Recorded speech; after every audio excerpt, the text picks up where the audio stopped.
back. So, last week, you all spent your first full day in Tribor after visiting with the Nandar relative of Miss Daphne Featherstone, meeting with Othavir, staying the night at his house, and then taking off to explore the rest of Tribor the following morning. As you're exploring this frontier town, you visited some of the local establishments, met with some of the people. You spent some time at the North Shield House having breakfast with some travelers, and some of you went and had a bit more conversation with Mr. Othavir Nandar, as well as some other locals, figuring out that Othavir had a little bit of a secret that he was hiding from many people, and that coming out potentially highlighting the danger that his niece Daphne Featherstone back in Nightstone might be facing from her quote-unquote allies in Waterdeep. But that, along with a few other things, you all, after learning all of that and some more, meeting up with a former acquaintance of one of your party members, a former thief that had been captured in Waterdeep, among other people that you all met that day. After all of that, you reconvened and began to share all that you had learned. After kind of putting your heads together and sharing all the information that you had come up with, you all decided to visit the Boar's Rest Manor and speak with a retired adventurer there who may have some answers for you. You all have heard. You saw a few of this individual's guards accosting a halfling woman, a door-to-door salesman, as you approached, and intervened, destroying pretty handily those automatons that had been harassing that halfling. After the automatons were destroyed, the owner of the house, his name is so interesting to pronounce. It is Hume. Yeah, Huth. After talking to Huth, a retired adventurer, a wizard of some renown, and a bit of a tinkerer, he told you a little bit about the history of the area and his eclectic collections that he was holding in his house. He didn't seem to know too much about any of the Vonindod parts or why the giants might be interested. More interested in kind of proving to you all his own worth and his own sense of superiority. But yeah, after you all had your conversation with him, that is where we are going to meet back up with you all as you make your way out of the Boar's Rest Manor and back into Tribor. So we are at about late afternoon at this point, probably about 3 or 4 in the afternoon as we catch back up with you all.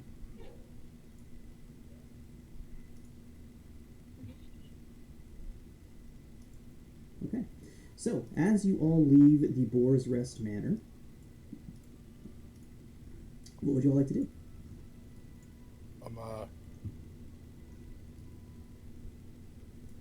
Well, we're sort of stuck here for the foreseeable future. Isn't there an umbrella you'd like to hide? oh yes. No.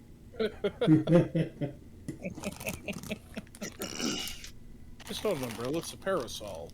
Yeah. And it's mine. I've had it all my life. I definitely recognize it. Yeah, he had it all his life. He had it with us the entire time. Dandy has no idea what's going on, but she definitely agrees with Silrin.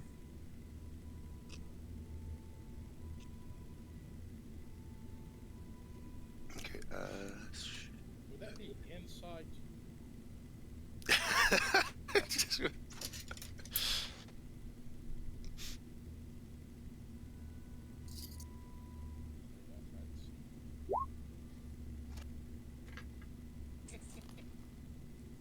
We generally don't want to be rolling against each other, guys, but if Silrin's okay with rolling a deception, he can, and it'll stand against Revan's insight. That is always entirely up to both parties. I'll never specifically say you have to roll against each other. No problem. You absolutely know he's never had an umbrella in his life. Silverin will walk away, dignified.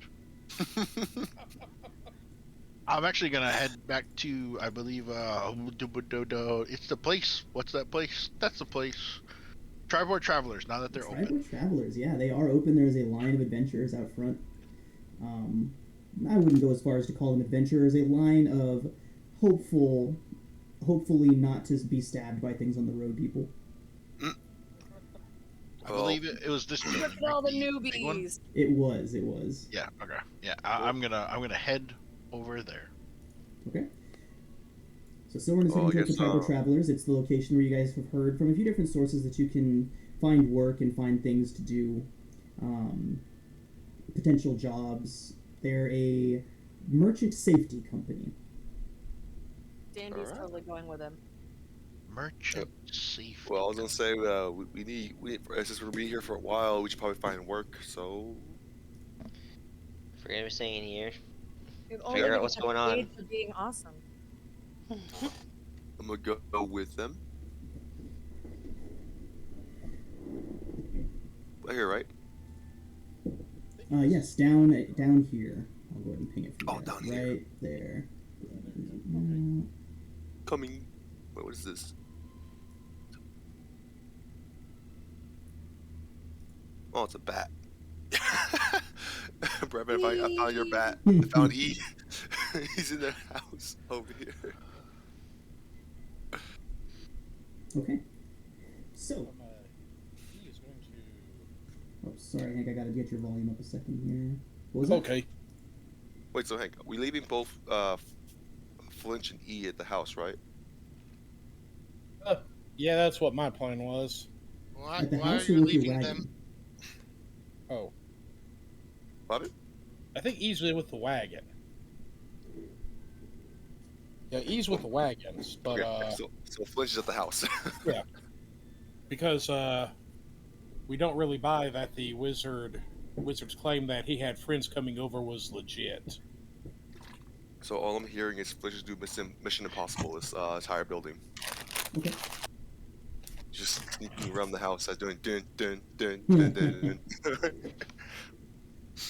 Okay, so as all of you walk up to the Tribor Travelers, you see a rather large man, large around the belly, come out from the main building where everyone's lined up. He starts waving his arms around. He's like, I'm sorry, everyone. We are all full for the day. We have no more work for the foreseeable future, at least another 10 days until we'll have more caravans for you all to look after for us. We appreciate your business. And he's looking around, and his eyes settle on all of you. And he looks behind him, and he calls out to somebody back inside of the building. Calls in and says, "Take care of these lot, will you? I have some business to attend to." And you see a tall, very skinny, very lithe man come out from the building. He almost has to duck underneath the doorway to get out. And he looks around, and everyone's kind of just standing around, not really moving it. And the tall, skinny man says, "You heard him. Gone with ya." And everyone's eyes get wide, and they all just turn and start walking away.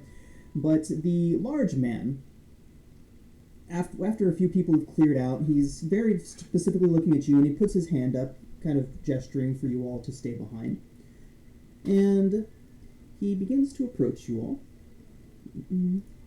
And the man behind him comes up as well, keeping a good 5 or 6 steps back, and he says, "Welcome, everyone. My name is Erlam Stockspool." And as he turns around, you see that he is wearing an eye patch, very big, with a bright red snake on that eye patch and wings coming off from that snake. He says, welcome all to the Tribor Travelers. I am Erlam Stockspool, and this back here is Velkin. He is my bodyguard and associate. What can I do for all of you? Big plastic smile on his face.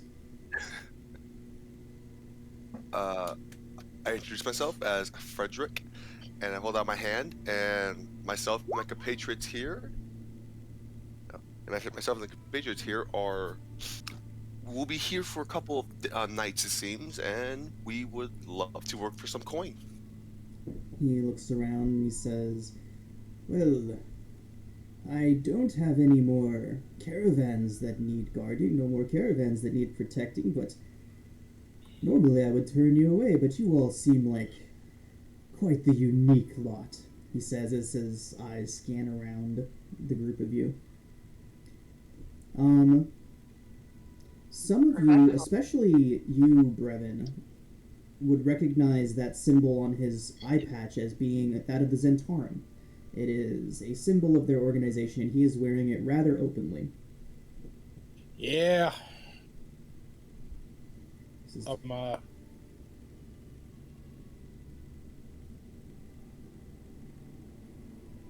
Revan's a little unsure about this place at the moment. It is red, Silrin, but the symbol is the same. Is it red? I thought it was black and gold. It is. That's the that's like the banner as they wave banners around, but the symbol is still universal. You could see it anywhere. Oh. Weird. Yeah. The colors are weird, yes. But he goes on to say, "But for a group of your renown, I may have some work for you. There's some things in town that I would very much like to know a little bit more about. It'd be well worth your time in gold." Go on.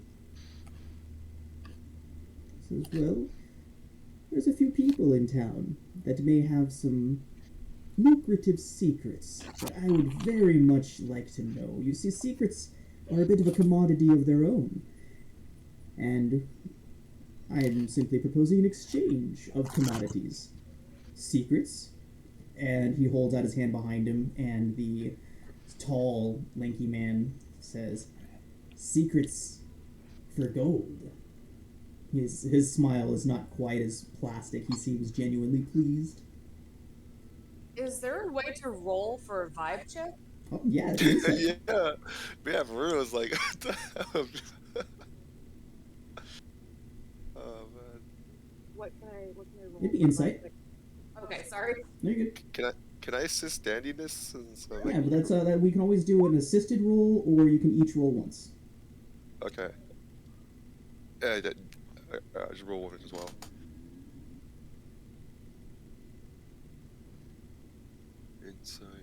Insight. Oh, Oh. hell yeah. These guys, between the two of you guys very distinctly get the interpretation that they would like you to spy on people for them. I don't like it. Mm-hmm. No, hold on.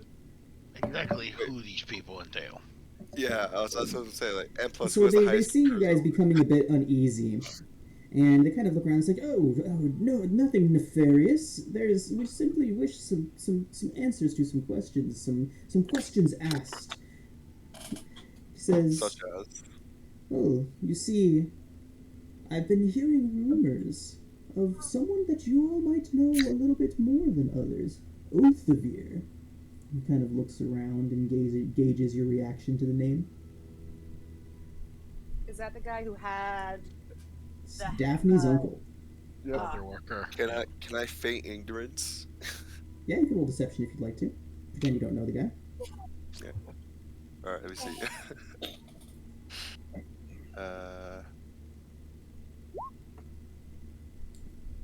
He smiles. Oh, and yeah, says, "Oh, there's no need to jest. I promise to you that our intentions are purely academic. We simply wish to know more about the people in our town. And I've heard some very interesting rumors about your friend Oathevere."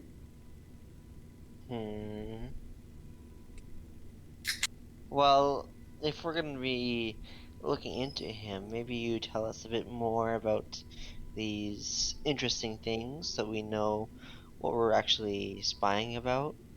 Says, "Well, Oathevere is the only one that I know specifically what I'm looking for. I'm simply looking for confirmation of this. The other two, it's a little more abstract. I know that the other two are hiding something. I simply wish to know what it may be." If you all can gather this information for me and return it to me, I will see you handsomely paid. And he holds up the number 6 behind him to the tall man, who nods and then kind of leaves to go inside for just a moment.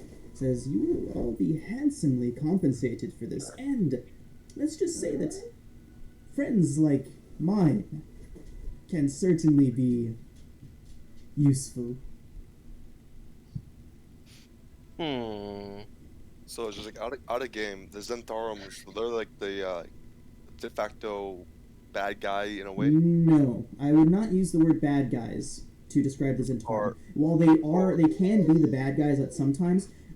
Just as a quick comparison, the Order of the Gauntlet was completely prepared to show up and kick the ever-loving crap out of Zephyros just because they were told to, right? No questions asked. Right. You were able to talk them down, but their whole goal was to just show up and wreck Zephyros' day for no good reason. Right. But the Zhentarim, the best way to describe them would be a mercenary company. They look out for their best interests, and they are interested in power. While that sometimes puts them on the opposite end of the law, that also can mean that they do want their goals can line up with what is the right thing to do sometimes. I guess would be the So, way to put that. Basically, sometimes morally questionable. Basically- Morally gray. Morally Basically, gray. whoever pays more is the who they're going to line with. Got it. Or whoever has the biggest advantage for them. It's not always about Right. money per se, more influence.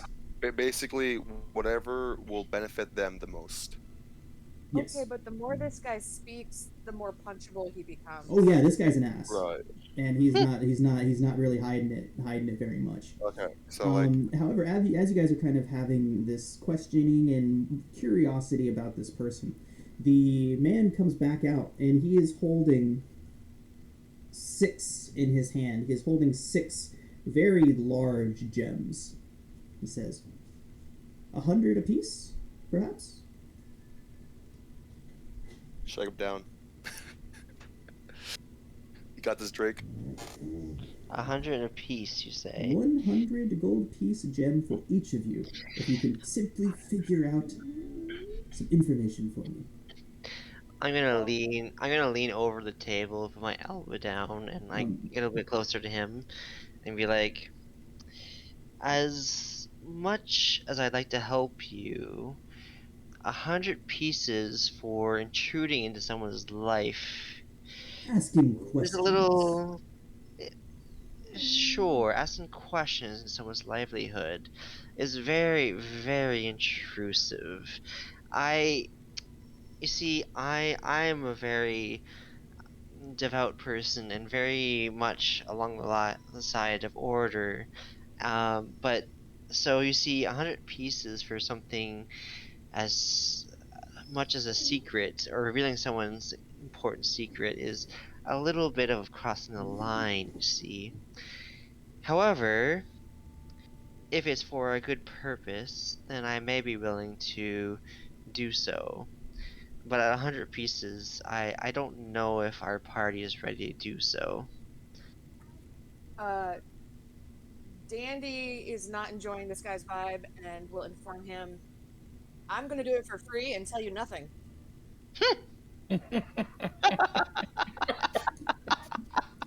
He looks around and then says, "So 120 for each of you then." Drake, you can roll a persuasion check if you'd like. Sure. Dandy is psyched that she's not the dumbest person in the room right now.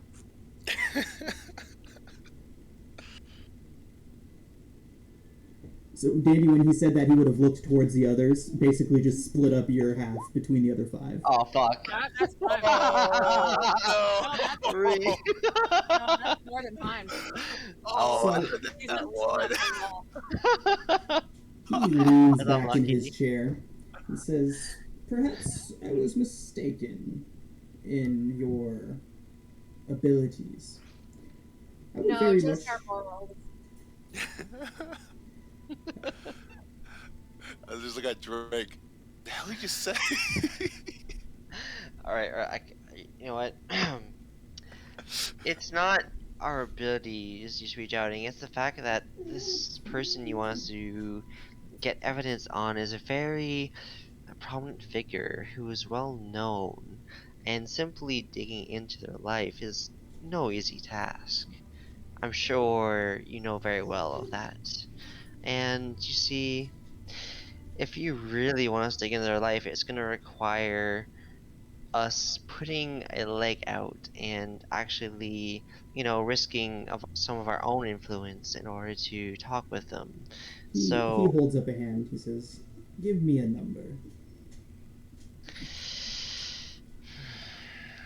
I'm gonna turn to the party and be like, do you guys think a fair number would be 175 each?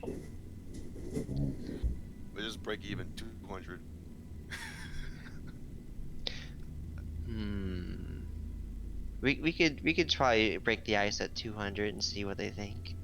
They might haggle us down a bit, but I think 200 might be a good starting point. I just Is everyone okay with that?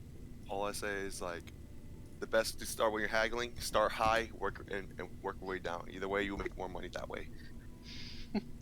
Everyone okay with that? Just gonna see what everyone was okay with at the moment. Silently speaking, of course. Dandy, can you make a perception check for me, please? Absolutely. The tall, lanky man has been keeping an eye on you since you entered. He looks like he's thinking about something, and you notice that as soon as you notice him kind of examining you, he leans down and whispers something to Erlom. Erlom shakes his head a few times, looking at you, and then says, "We'd be more than happy to sweeten the deal for those of you who coin speaks to." And then he looks towards Dandy and says, "Of the Tiger tribe of the north, are you?" Was. Indeed, indeed. Velkin here says that you have some of their markings, but it seems that you've attempted to cover some of them or remove many of them.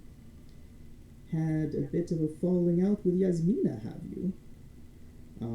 That would be their tribal leader up there. Falling out would be grossly dramatic. I left and never went back. He nods and says, "It's very interesting. I can see that you are just simply too noble to be swayed by coin.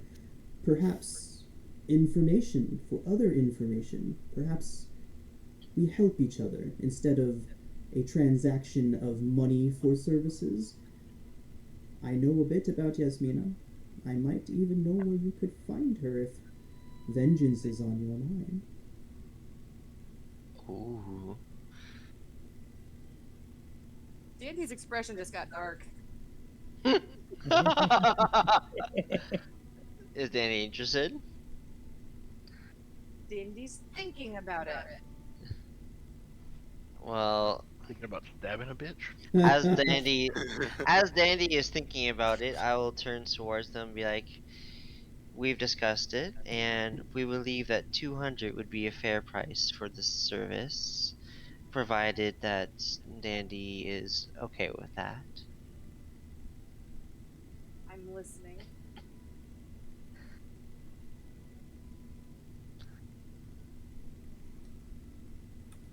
Okay. So, first off, make one more persuasion check. Drake, Alright. do so at disadvantage since you failed the first one so handily. Is there anyone that can assist me? Irvin, you're the best bet. Is anyone proficient in persuasion? I'll give it a go. Silverin, if you would like to speak to him about raising the price, then you guys can roll at advantage instead of canceling out the disadvantage. Okay. I'll talk to him about it. And say, because he's requesting for 3, right? Oathevere and 2 others. Correct. Right. Right. As you guys are saying that, though, he would kind of cock his ear up to the side and nod to himself.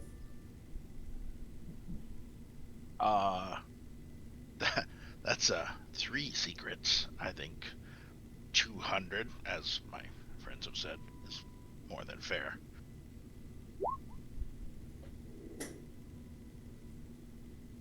He Do nods this and says, Says 20. Sensational. he's actually rolling at advantage right now. Oh, Yeah, never mind. yeah, Oh, 22. never mind. Alright, cool. So he nods, says, 200 each then. He looks back and says, Velkin, secure 1,200 gold worth of gemstones for this group. And he turns back towards me and says, so, I've told you one secret that I need, and we'll call that one last priority, speaking to Othavir. The other two, Talmora Hestrin. Ask around. I believe you may have passed by her little boarding house, the 6 windows. It is the one with the cackling old crone sitting out front. Oh, You guys remember her from last time? Yeah. Yeah. So, he says, she's hiding something. I can tell it whenever I go and I speak to her. Whenever I see her in town, I can tell. She hides something. I would very much like to know what it is that has her so on edge. Furthermore, Nemeth the Teepling Man, just down the way. You can find him at the Tribor Arms, the local weaponsmith. He is up to something in town, and I would very much like to know what that is. I don't trust him. I don't like the look of him. Find out what you can about these two, and if the information that you provide to me is useful, and believe me when I say, I find most information useful, you will have your 1,200 gold. That was not part of the deal.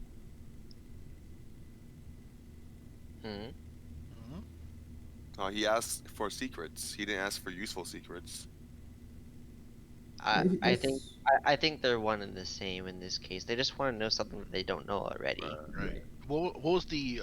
I'm not sure if he said it, but I know he said he wanted to find something about Othavir. Did he say specifically what?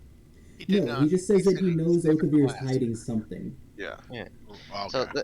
basically, they want to know something that they didn't know already, as maybe it's just for leverage over them, or maybe it's No, just I understand for like why they're information doing it. purposes. So, like, the wording was a little bit off then. Yeah.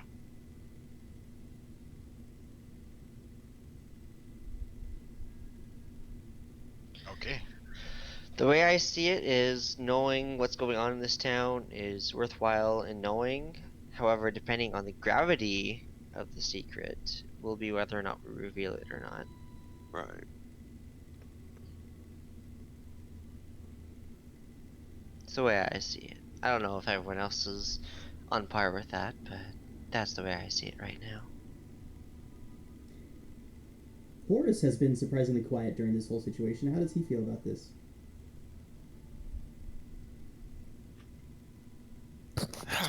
It is. The whole thing is not to my liking. And I don't want to give these guys any more than we need to. Right. That is perfectly fair. You know, if And to that I say, if the secret that they are hiding is something of great importance, then I believe that secrecy is important. However, if the secret that they seek is merely something trivial or not too important, then I don't think it's going to be that much of a bother if we reveal it. If they're giving up the location of your tribal leader, it's important. Oh. Oh, okay. Time to do a bit of skullduggery. I'm in a bit of a hard place because I won't want to break a bargain once struck. but I also don't want to reveal people's secrets. So where does that leave me? Yeah. You guys, you just do what you do, and I'm here to protect you, and that's my job. Nice. Turning a blind eye. Oh my. Appreciate that. Just know what? Sean, so what were the names again? Urlam and Velkin. So, In my head, they're Bert and Ernie. I'm so sorry. I'm just gonna attempt to spell that. Oolong like the tea, and Belkin. Oh, oolong. I heard orlong. It's Or it's Urlam. Urlam. Oh, Isn't that okay. a carpet? And what was the bodyguard's name again? Velkin. Velkin, okay. So, For the record, Drake is not crazy about spying on people, but at the same time, the coin is definitely needed Very good, yeah. for the future purposes. However, Drake will definitely be against sharing the secret, depending on the gravity of it. See, Drake is a cup of tea away from a murder hobo.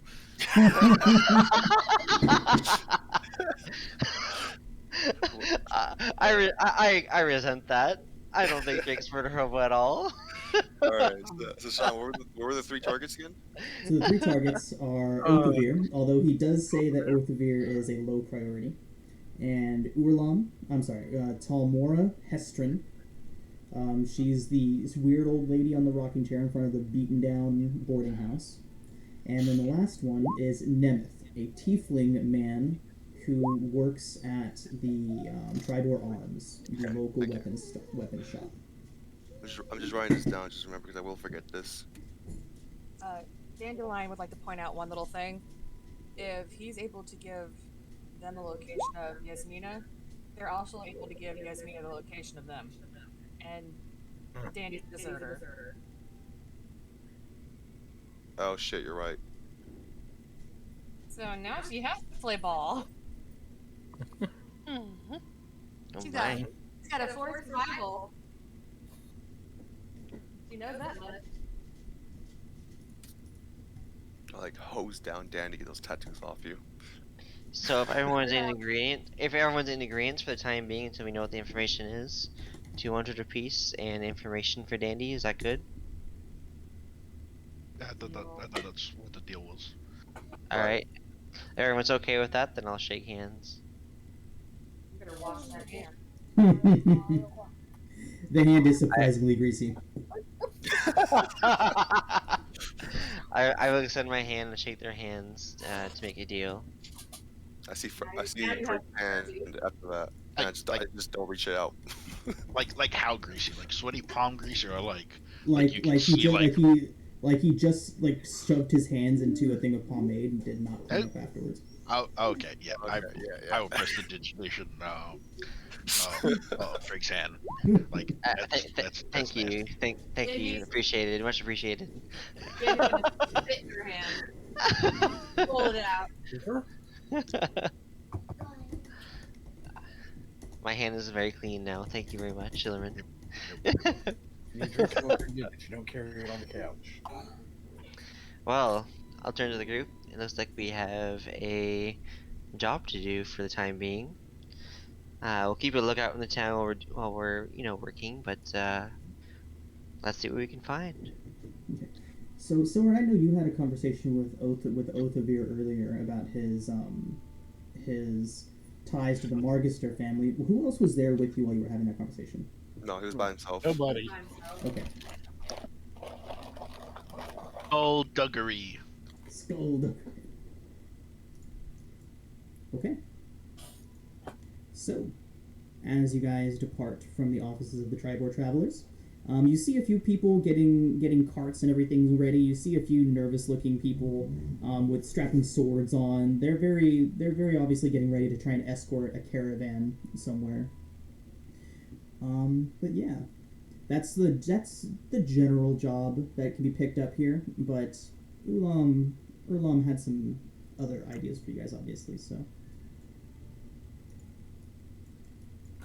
So where to? So first, I think. Someplace Dandy can vomit.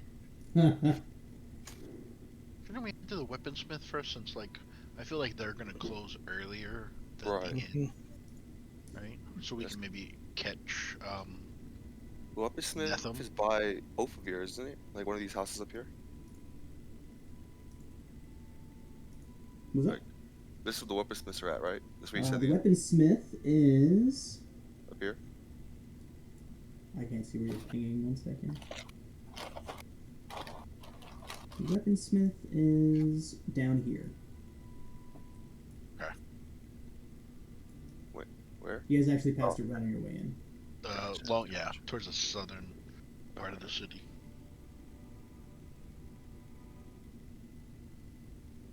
How far? Well, I guess this was leaf lunch there. If did you leave Flinch at the wizard's location? Yeah, I left Flinch at the wizard's location. So basically, anything that's happening at the wizard's location, Flinch should see. Yeah, I'll let you know that I already have my eerie token at him with him. Oh, perfect. Which has it been like longer than 30 minutes since we left there? Oh yeah, 30 minutes since you left there. It's probably probably about 40, 45 minutes since. Yeah, I'll go ahead and take a look, see what our old wizard friend is up to. Okay. He is currently sifting through what appears to be a portrait album of himself. Question: that when I told his painting was fake, did he freak out? Oh yeah, yeah. Perfect. He most certainly did. Yeah. On that note, that painting is on the floor in a corner now. No, like I can't hear anybody talking to him or anything. Is he just by himself looking through like a photo album? He is by himself. So let me go ahead and perfect remote viewing. Awesome. Right. Go ahead and roll Is he an doing it, insight like, check, please. Soren. What was that, Dandy? Is he looking through it like with urgency or just like enjoying himself? More what's the word? More sentimentality. He's looking through it with. Soren, with a 12, you can tell that he's clearly distressed about something as he's looking through this. Not like in danger, but he's looking through it and it's making him sad at the same time. You can't figure out exactly why. Make a perception check, though. Each one of those pictures, while he is front and center in the foreground of them, each one of those pictures has the same other 4 people in it. Oh, do the other 4 people kind of look like adventurers as well, or like They staff? do. Oh, okay. Oh. Yeah. Okay. Might be dead. I'm not gonna. Or they left because he's annoying. I'll let the group. I'll let the group know that he isn't meeting with anybody. He's just looking Having through sad. photos. Yeah, but I won't tell him about like. I won't tell anybody that he's sad about. Maybe that we might have sprung a little feelings on him. Okay. We have that effect on people. So on that note, So How as you guys far- make your way through the center of town, go ahead. I What's up? was gonna say, how far are we from the house entirely? Like the wizard's house. The wizard's house. So it's up on that hilltop. So this map is accurate to distance. So. Oh, okay. So Wait. I'm more. Something went wrong with my measurements. Hang on.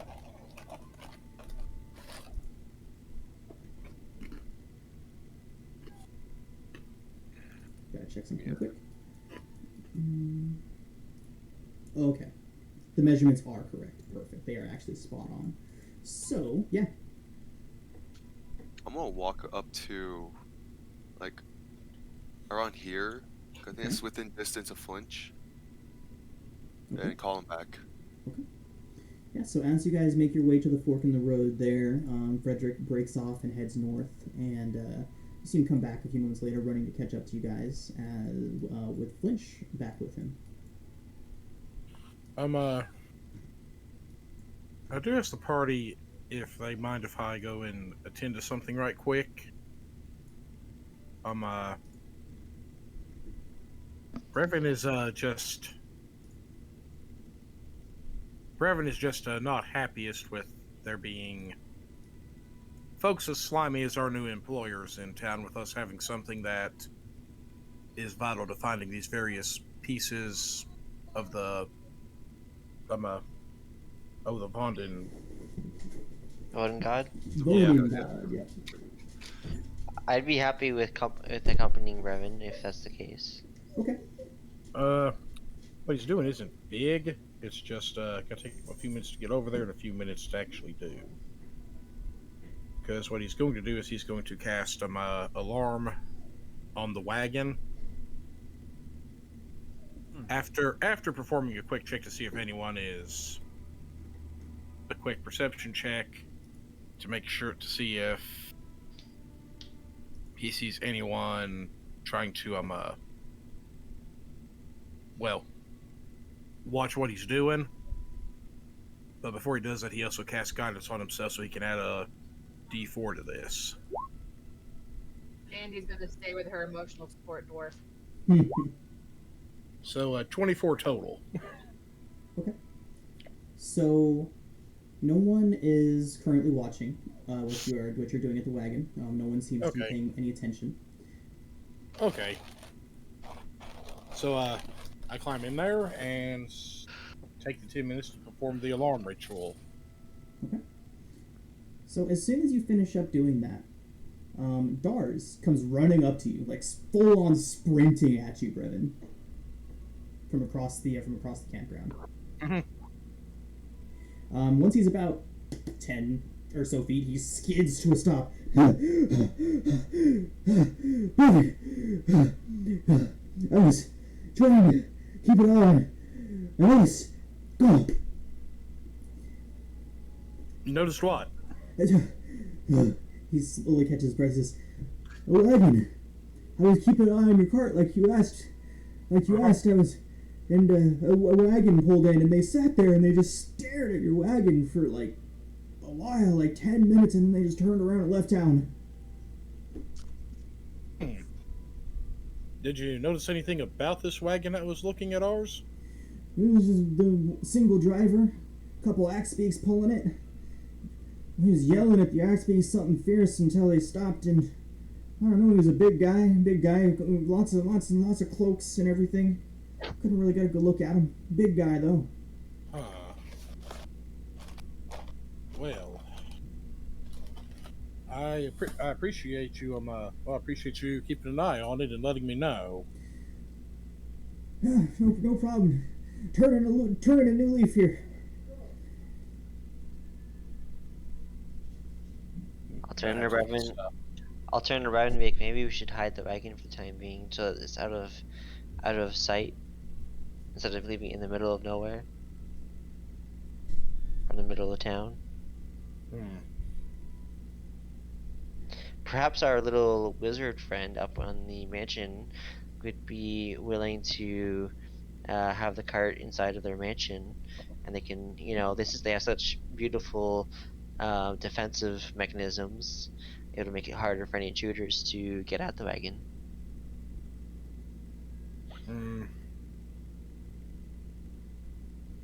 The other question is, how many wizards can look at a magical artifact and keep their hands off of it? I mean, you have alarm, don't you? If they try to touch it, we'll know, and we can get a question about it afterwards. Well, unless they're able to dispel the magic placed upon it. Alternatively, since they already know about it, we could let them see it just to kill their curiosity, and then use them for protecting it.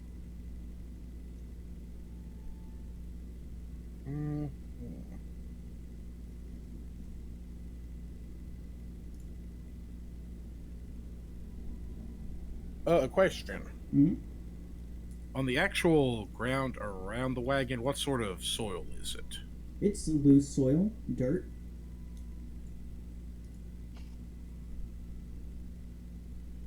Bird says, we could do that, Drake, or I could be a jackass.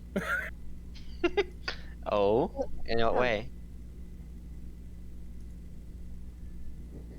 He starts brushing aside some of the various dirt into little piles and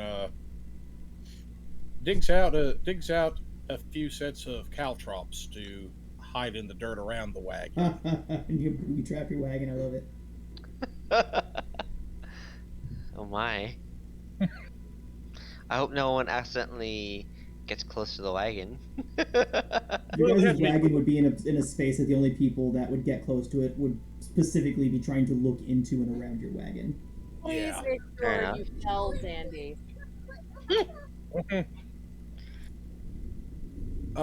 Is there any particular check you want me to roll to see how well I can put these things? Sure, go and roll survival. Oop.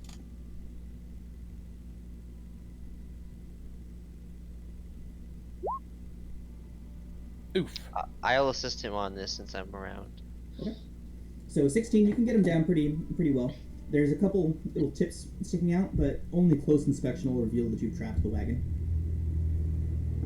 Okay, I'm gonna take. Do you think it would? How many? I have 3 sets of caltrops. How many do you think it would take to sufficiently cover this? Probably just one full. Also, if you're trying, we'll just say one will do the job. The more you use, the more secure it'll be. I'm gonna say I'm gonna probably use 2 sets of them in that case. I mean, we are going to like a weaponsmith shop, so Yeah, but okay. With that, I will collect the worst familiar ever.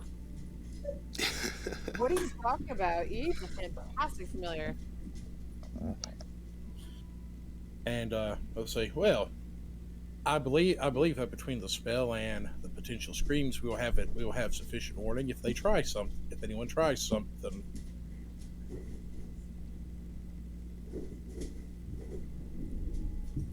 So, shall we join up with our party again?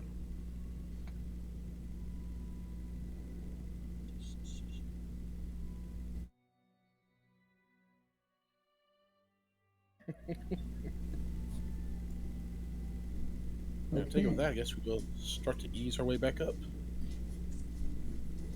Oh, take it Silver's head into the weapon shop. yeah, that's where we would have been heading. But I know you guys wanted to do that cart thing, so I probably would have waited in the town square. So those of you that weren't at the cart, were you guys just hanging out at the town square? I was gonna go with Silver and we're heading to the weapon shop. Okay.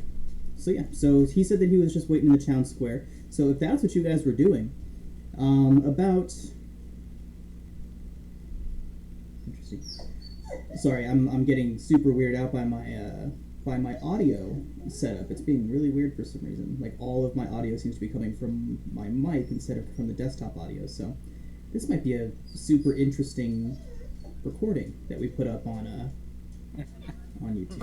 Right. So, by the way, Sean, But, I'm gonna have Flinch like follow us from the air, not really sit on my shoulder, okay, just in case anything like around catches his eye.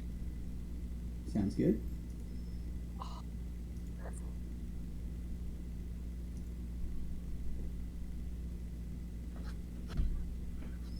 Okay. Interesting. Okay. Alright, guys, so while you are at the town square, what was it exactly you said Flinch was doing, Frederick? So I'm just thinking like, I'm gonna have like PTSD flashbacks when we're in Waterdeep. So I'm keeping Flinch in the air just to keep us like 100 feet with above, so you can really back anything he sees that looks like off. Okay, got it. Okay, yeah, so he doesn't really see anything, at least at the moment, but as you guys are in the town square hanging out, you see a young man crossing through the square. He's carrying quite a bit of just bags and satchels over his shoulders. Most of it just looks like mundane gear. But then he spots you all, and you see his eyes just go wide, and he just drops it all onto the ground and comes running towards you all. And he stops like, you're the ones who saved Nightstone, and you were at Waterdeep when the castle came by.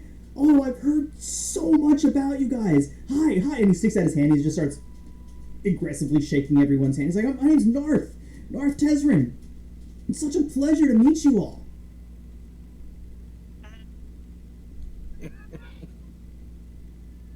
It's a pleasure to meet you. Wow. Look, Dandy, you have a friend.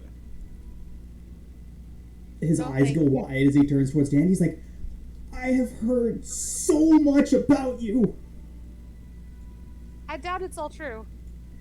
It doesn't matter if even a tenth of it, a hundredth, a millionth is true. You guys are just and he looks back behind him and he runs back towards his satchel and he comes back with some papers. He's like, can you guys sign these for me, please? I know they're gonna be super valuable one day. Nope. Thor just walks past him. He's like, no, it's fine. Don't worry about it. And he starts following behind you. So he's like, I want to be an adventurer one day. I'm working on it. I'm working on my sword play. And he pulls out a dagger and almost cuts one of you with it. And he's like, I just push the dagger a little bit away from us. Thor's kind of like put his hand to his eyes, kind of like as he's looking off in the distance. And just sort of like mumbles, "Where is this kid's parents?" he's a young man, probably about 20, 21. Dandy's gonna correct his grip on the dagger. He says, oh. He acts like it just made all the difference in the world. Wow. It's like, well, I work over at the Lion's Share. Well, I kind of run the place, I guess. My parents died a few years ago, and I kind of just got left with the place. But if you guys need any gear, if you guys need anything at all, I can give you a major discount on all that stuff. I would just love to know that you just had my stuff with you when you go out, you fight monsters, and you slay dragons, and he's just going on. Silren, come back here and be nice.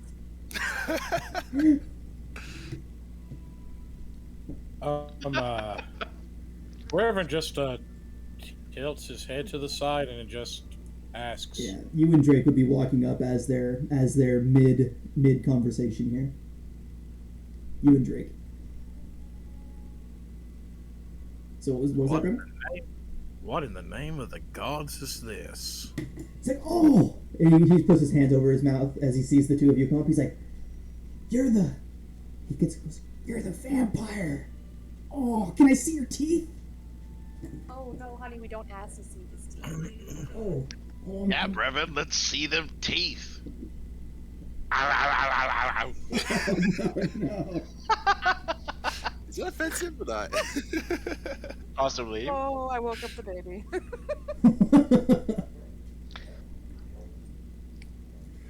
He just sighs. He just sighs. Or he started to sigh, then he forgot he had to take a breath to sigh, so he had to do that.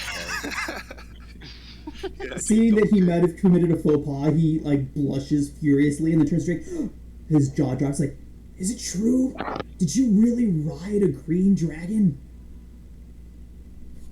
Drake will turn to him and be like, he'll walk up to him and just be like, put his hand on his shoulder and be like, some secrets are better left unsaid. Wow. Kind of like, right? Isn't that kind of admitting the secret though? Right, yeah. It's admitting without actually admitting. The best part about it.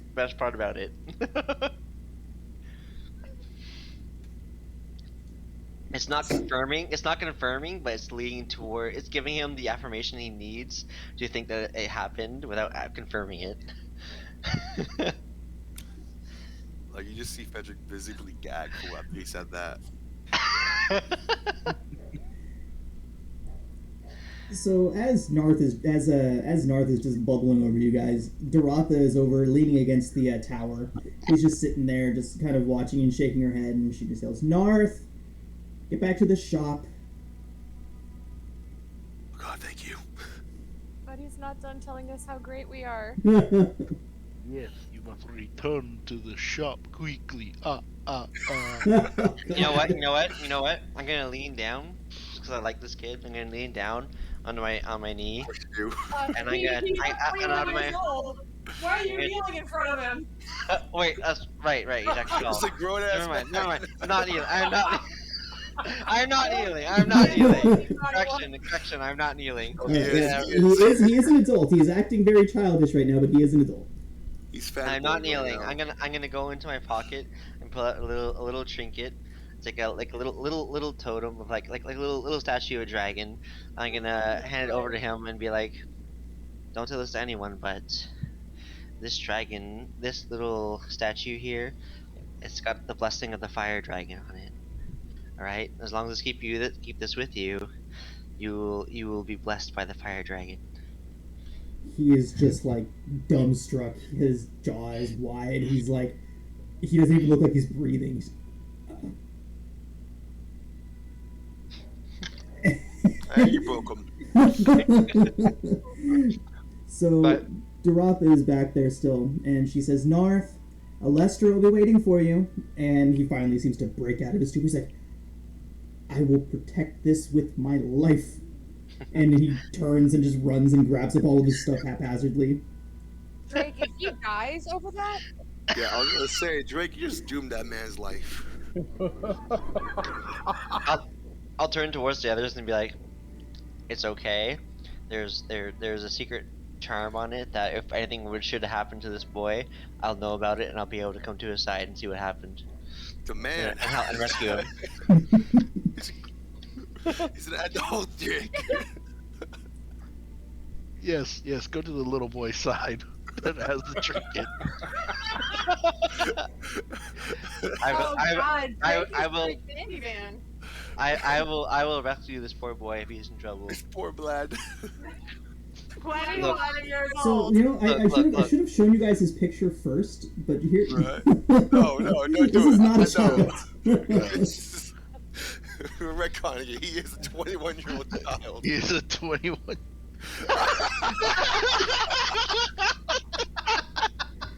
That makes it so much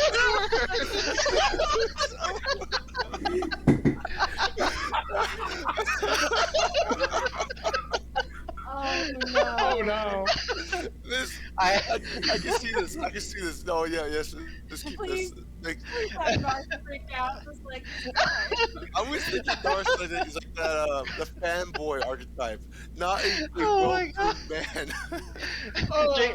Jake's just gonna think to himself. Jake's gonna think to himself. This man is so wholesome and amazing. I will do everything in my power to make sure he stays this way.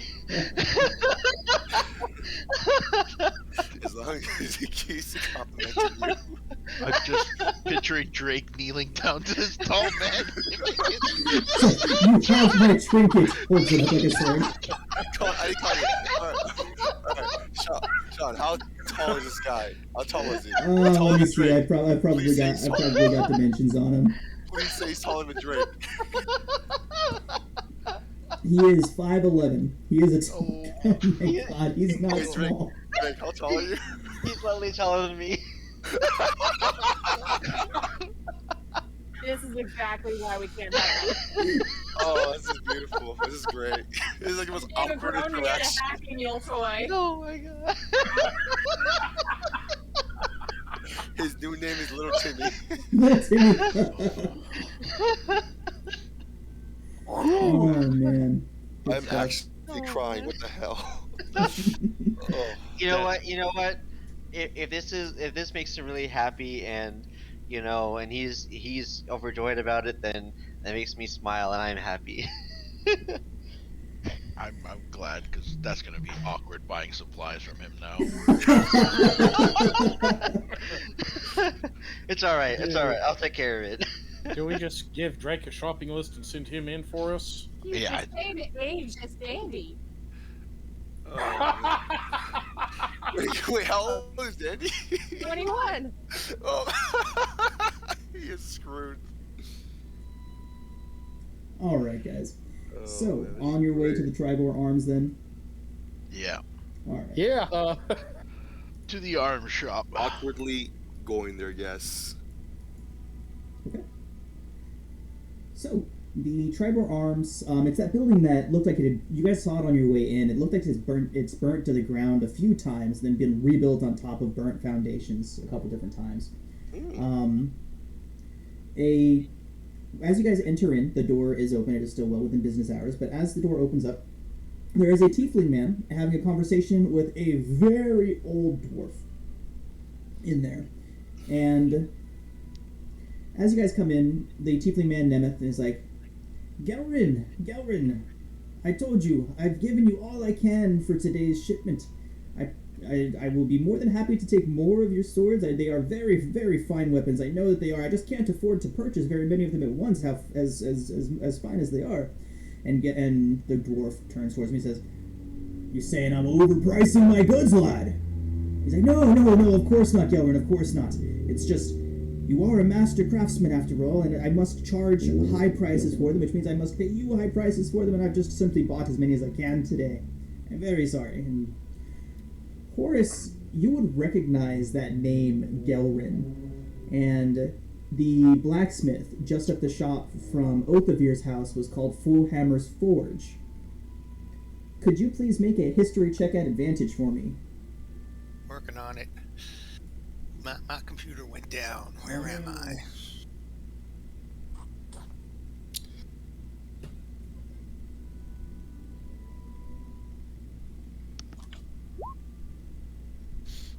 Okay, so with a 10 at advantage, the name Gelrin Fohammer does definitely ring a bell to you. Something to do with Citadel Felbar. Not Adbar, the one that you're from, but the northern neighbor of Citadel Adbar. You know that the name Gelrin Fohammer has something to do with Citadel Felbar. Throw hammer. Not full hammer? Fohammer. And the name of the forge? The name of the forge was Fohammer's Forge. I wanted to be a Scottish dwarf, but I didn't think I could do it without insulting people. Sorry, I kind of give all my dwarves that little bit of an accent. Right. It's like the best one I can Right. do. Which is saying something because it's not that great. Actually, it's one of those things I keep meaning to do is really get into taking some voice acting lessons. But Oh, there. Whew. Time and commitment, sir. Believe me. Voice acting, a lot of fun, just gonna say. yeah. Oh yeah, super fun. Just takes so much Yeah. work to like really nail down. Yeah. Right. But we're on the YouTubes, and we don't want to be culturally appropriating. Alright. So, Gelrin would kind of turn towards you all, and in his gruff manner, turn towards you all and say, "Welcome everybody. You have the look of those that need expertly crafted weapons." Yeah, we do. Oh, I much prefer having them and not needing them than the other way around. He nods and he says, "Well, every one of Fohammer's weapons, I'm sure Nemeth will be able to tell you, but I am here, so I might as well.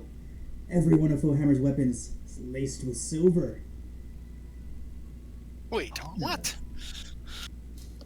Nemeth says, Indeed, Fohammer's Forge does produce the best silvered weapons that we have available in all of Tribor.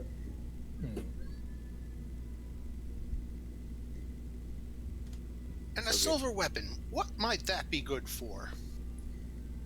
Says, well, if you ever find yourself in need of cutting through something with a little bit more oomph to it, some of the more dangerous creatures out there simply can't be harmed by a weapon that isn't made from at least a little silver.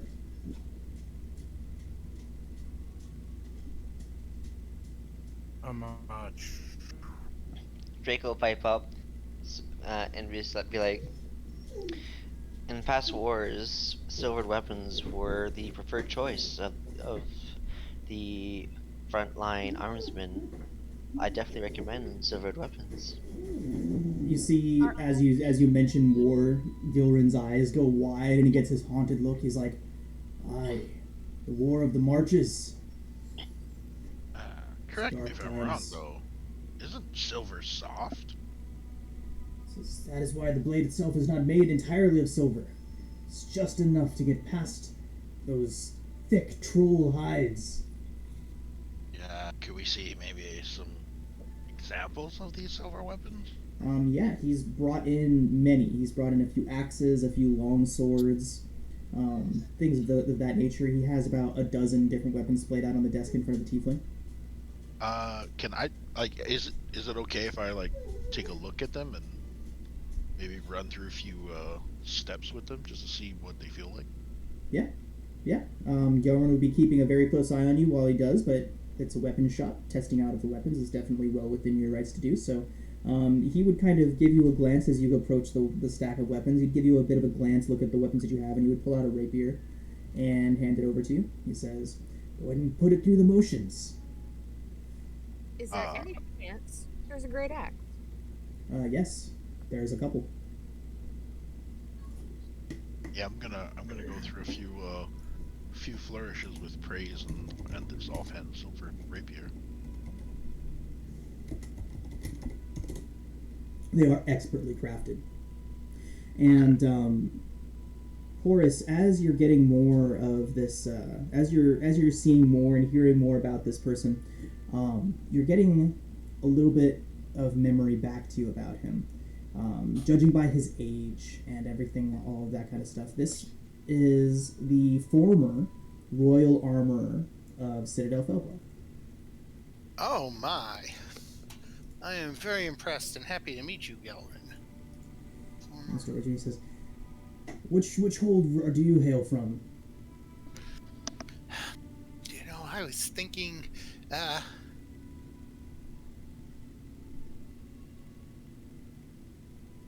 above Tribor. He nods. He says, you do have is the there a look of the map mountains about you. Citadel Adbar is the place we put down that Horace Okay. is from. I am You from would Citadel. have Citadel Felbar and Citadel Adbar are very much buddy. You know, two different dwarf holds. They both work together very frequently, and they both did a lot of fighting together during the Wars of the Silver Marches. Huge orc invasion from the north. I don't know who's familiar with the orc gates, but basically once every few dozen to 100 years, the orc gates open, and it's basically these portals to another world, and hundreds of thousands of orcs just come pouring through them. This man fought in those wars, and the last one was a good couple hundred years ago.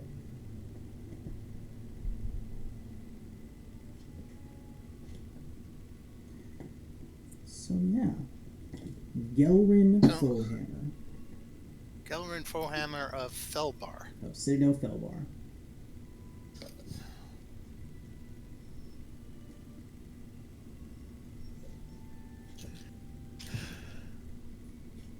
Well, if he's selling silver weapons, I guess we should just see what we could find from it. So, as you guys are looking through the weapons, Gelrin says, "Well, I will be taking my leave then. I will leave these weapons here with Nemeth. He knows my prices, and anyone can tell you that they are indeed quite fair. If you're looking for me, I'll be up at the forge. If you need any help, if you need anything at all, just come and find me. I'm more than happy to help out adventurers, especially those who may be in need of my weapons." At Forge, here in town. Yep. He has Fullhammer's Forge is about 4 houses up from where you guys were staying at Oath of Ears. So your name is Nemeth. Nemeth is the tiefling. Yes. The tiefling named Nemeth. Yes. Yes, sir. Before the old dwarf leaves, can I also ask if he does armor as well, or is it just weapons? Well, he's well known for his armor. He is indeed. Well, okay, so I wanted to ask, outside the game, what was that one monster we fought in that one goblin cave? The giant lizard? Oh, that's Basilisk? Do we still have that? Because didn't we, when we were trying to make a shield for Dandy? With the basilisk eyes? Yeah, she definitely has that bag full of basilisk. Right. So, bag full of basilisk. bag full of basilisk. There's a sack of meat just rotting in the cart. And it smells good. A good wake up. Eyes, some teeth, some eyes. Yeah, so we should actually look into like making you a shield. Because didn't we talk about making a shield for you? Yes. Those parts. So yeah, I just remembered that right now. Like, Can I make like a breastplate out of it? Because I'm about to buy myself a great axe. That's a two-handed sucker. Your great axe is magical. Why would you want to buy one that was just silvered? I don't have a great axe. Oh, It is a battle axe, I believe. Yes. yeah, it's like the I'm gonna be basilisk. like Schwarzenegger, like decked out in weapons. Come with me if you want to die.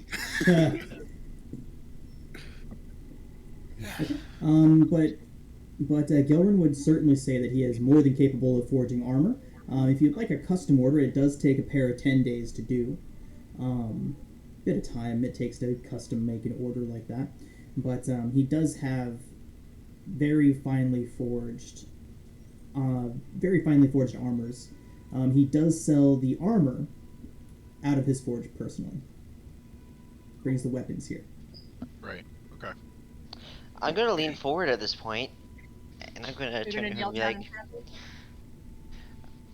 Are you capable of making some specialized armor, specifically ones that are still very protective of the person, however, are capable of, say, letting wings sprout from behind the armor? He kind of gets this thoughtful look on his face. He's like, aye, sliding plates on the back. I believe I could fashion something along those lines. Are you talking about for Dandy or for you? This one's specifically for me. Okay, because Dandies are light. Interesting. I'll keep that in mind. I might have a possible idea for you in the future. If you're curious and adventurous in making some specially made armor, I may just have just the thing for you. He nods and says, yes. It's been a while since I've had a true challenge of my skills. Something that can allow flight. I'll shake his hand and I'll say, when I'm ready, I'll be sure to give you a call. Well, you know where to find me. Fohammer's Forge up the way. Can I ask him to make armor for flinch? Just like I just described, like, can you make armor for a small cat-like creature? So yeah, he'd be able to take any commissions that you guys have for him. Of course, construction of armor takes time, so it'd be a good couple 10 days that it would take him to put any sort of requested item together. How much is the silvered weapons? I know he said it's good prices. So, each one of them is stamped with a symbol of a hammer on a shield, and that is Gelrin's mark. It shows each of these weapons as a masterwork weapon. That doesn't have any mechanical thing in this game, just in case it doesn't ring any bells for anybody, but it is a masterpiece of a weapon that each one is made. So the standard price for a silvered weapon is 100 gold plus the weapon's original price. Because these are Gelrin Fohammer's weapons, and people will recognize them anywhere that they are seen, the price will be 110 gold pieces plus the weapon's original price.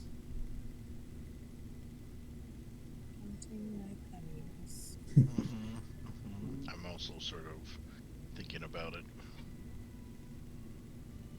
So 110 plus 30, 140. Sweet. It's funny, I feel like I fail at basic math on a day-to-day basis more now that I do it so much every day in D&D. Math lose me. I'll do it to go to sleep. I have enough for a battle axe and then not much else. Okay. Yeah, you guys A great can... axe. A great axe? Yes. Okay.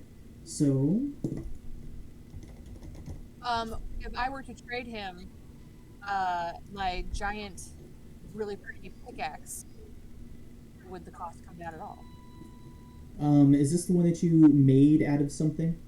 No, it's the one that I took from the fire Ah. giant, like, death scene. So he would probably only knock the price down by 2 GP for that, because it's basically just a giant mining implement. Mhm. So he doesn't have much use for it other than, sending it over to Gelrin to melt down for slag. No, I'll keep it. It's too pretty. Okay. No more popsicles. Can you go away, Goblin? Goblin. All right. I'm So you guys are Gelrin is making his way out of the building, and you guys find yourselves in the Tribor Arms with Nemeth.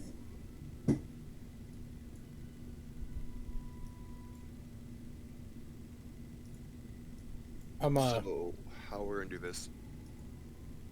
we could not help but overhear that apparently you and the master weapons maker had a disagreement about pricing. Nemeth shakes his head. He's like, no, it's nothing like that. Gelrin can always overproduce more than I'm able to sell. He has always got stockpiles of these weapons lying around, and, well, he's trying to offload more than normal today. Huh. Well, then Think there's any particular reason why, or is it just caught up in Boredom, the? I think he's just very bored and has made a surplus of weapons. Well, again, sometimes that's not a bad thing. He's like, no, it's most certainly not. It's most certainly not. If he wanted to take a vacation now, he'd be able to supply this shop and the lion's share of the way. He'd be able to supply both of our establishments with weapons for the next, I'd say, 2, 3, 10 days. But he likes to keep busy, and I suppose he's just trying to make a little extra money. Drake's gonna lean over the counter and just kind of lean over and be like, "I heard some very interesting stories about you." About me. I was very surprised myself about them, but I think it's unwise to give in to rumors and what other people say. So I believe it's important to go to the source. Tell me, have you been up to anything recently? Anything that is not maybe seen by a public eye very often? Says, well, I mean, I do cut the leather straps a bit short every now and then. I don't think that's a crime, though. Just saving a few extra copper. He looks genuinely confused. He's almost a little scared now. It's like, did I do something wrong? Drake will laugh and just kind of like tap on the shoulder. Oh, please, it's nothing of that sort. It's more like interesting tales or perhaps hidden secrets that people have claimed to know about you, and I'm very fascinated about it. Go ahead and roll. I'm very Drake curious. ever met people before? He lived in an order all his life. No. I And he lived in the snow. You see, I love learning about people and their daily lives since my life is so abnormal and what I do. So Drake, the intricate life of first off, go ahead and roll a perception check. Are you a spy? I've never met spies before. Go ahead and roll a persuasion check, Drake. A persuasion. Oh, Persuasion. you know what? I'll make that a 19. He's looking around. He's like, I swear it was only the once. It was only the once. He just left the bag and then he just left. But there was empty. There was nothing in it. I swear that's the worst thing I've. And he's just going on, just like admitting to every tiny little thing he's ever done in his life. Oh, whoa, it's totally okay. He left the toilet seat up that one night. Oh my gosh. Right, all stuff like that. So anyone that wants to can roll an insight check. I'm going to do so because Brevin is stunned. Appalled that he shortchanged his customers. So, in the interest of keeping things like comfortable and not like trying to freak him out, I'm gonna gently lay a hand on his shoulder and be like, I'm not here to judge you. I am merely curious about some of the things that go on with He you. looks over at his I am not. hand. I am not here to judge you. I am merely very curious. I swear, I will not use this information in any malice way at all. Please don't kill me. Okay. At this point, I pull Drake back. I pull Drake back at this point. No, So all of you guys with your insight checks, this man is hiding nothing. I'm pulling Drake back right now. I'm gonna put both hand on his shoulder, on his shoulders, and be like, "Sir, I am not threatening you anyway. You are perfectly safe. In fact, He's surprisingly strong. in fact, if you feel threatened in any ways, I deeply apologize. This is not what I meant to do. If anything, I think you are a great shopkeeper. I think your reputation around this town and the way I've heard of things from people is shall I say underwhelming to what you truly are. And I think you are an amazing person." He swallows and he says, "People. You mean Erlom, don't you?" Erlom? Who's Erlom? The guy from the Tribor Travelers. The I- guy who I'm told you to gonna- come talk to this guy. Oh, I are got- you okay? You're feigning ignorance. I'm feigning ignorance. Okay. I'm feigning ignorance. Feigning. Somebody get Drake out before he turns another I am person pulling into Drake ash. out right now. I Oh am God. taking Drake out. Oh god, he's So- gonna hand out another Happy Meal toy.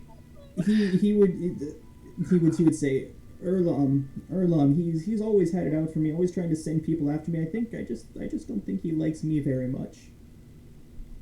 Is that He's not a so? very likable person, so I He's wouldn't like, take he that. really isn't. Have you seen his hair? It's quite disturbing.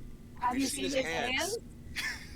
From the very brief encounter I have had with the man, what I suspect it is he looks for hidden things behind everything, and since you don't have anything, he convinces himself that you have to have some terrible hidden secret. Oh, Nemeth. Can we make something up to tell him? He says, you were not the first people he sent after here looking after me. You're actually some of the nicer ones. Even you frightened me. He looks over towards Drake. He says, I'm gonna give him the brightest smile possible, and trying to reassure him that I mean zero harm to him, and that I am on his side. Like staring at a shark. Right. Imagine someone you're scared of just smiles back at you in public. He is beginning to calm down a bit, and he says, "You're not the first ones, and after it does seem that he'll believe just about anything people tell them about me. So feel free to make something up. I'm sure he'll be satisfied." I'll turn to him and be like, "Is there something I truly believe you're a good person, and to be honest, the fact that this person is even suggesting that there's something wrong with you seems wrong to me. If there's any way we can quell this, perhaps you tell us a way to quell him, so you wouldn't continue to send people after you, because I don't think it's right for you. I think you're a great person, and you shouldn't have to deal with this." He says, well, thank you. I do appreciate it. I do my best. I just don't think he likes me very much. I've heard stories that some unfortunate business occurred with him and some cultists, and I think he just has it out for anyone with infernal ties. And he points at his horns, and he's like, I just don't think he likes it. Is he I like see. serious? Can we just punch that guy yet? I'll turn to the party and be like, "I think this man is great. I don't think he deserves what is being you sought think after." he's great. Nemeth, yeah. Nemeth. Mhm. Nemeth, do you have a brother? A brother? Yes. No, I am indeed an only child. Is this common knowledge?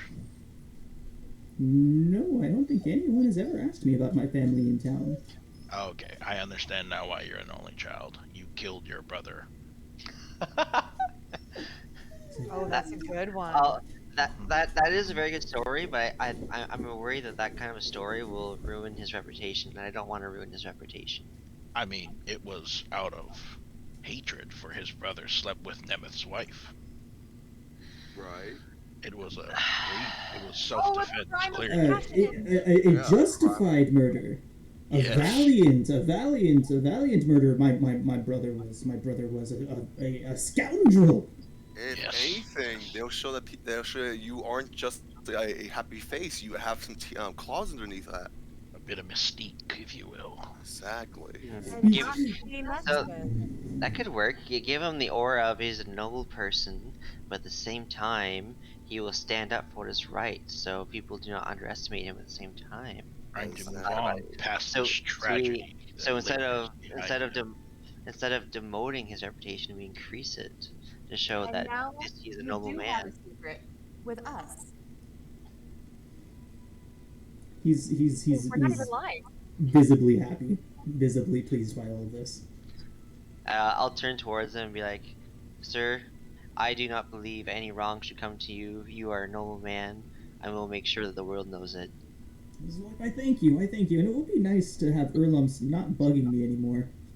We will tell him a tale, and we will hopefully get him off your back then. So I want to ask him a question. You said he sent other people after you. What happened to them? You know, they came, they asked their pointed questions, and most of them just turned and left off. I had to lie to a couple of them, tell them like, oh, I skimmed a bit off the top of somebody's order or something like that, just to get them to leave. One of them roughed me up a bit, nothing too bad. Unbelievable. Well, to those men, I say, shame on them. I truly believe you're an amazing man, and hopefully by giving them some kind of very special secret like this, will get them off your back and also increase your reputation among the populace, so that you become more popular and maybe even get a bit more sales. So that would be wonderful. It's not something that will benefit both of us. All of us. Remember this story well, for we will most likely be giving this story to them, and this will most likely become a reality for you. Yes, I So, will be sure to remember admit it if well. anyone asks me about my dastardly brother. Sounds good. I'll shake his hand and join the party and be like, I think we have our first story. Just before we leave, your brother's name was Garth, right? Garth. Yes, Garth.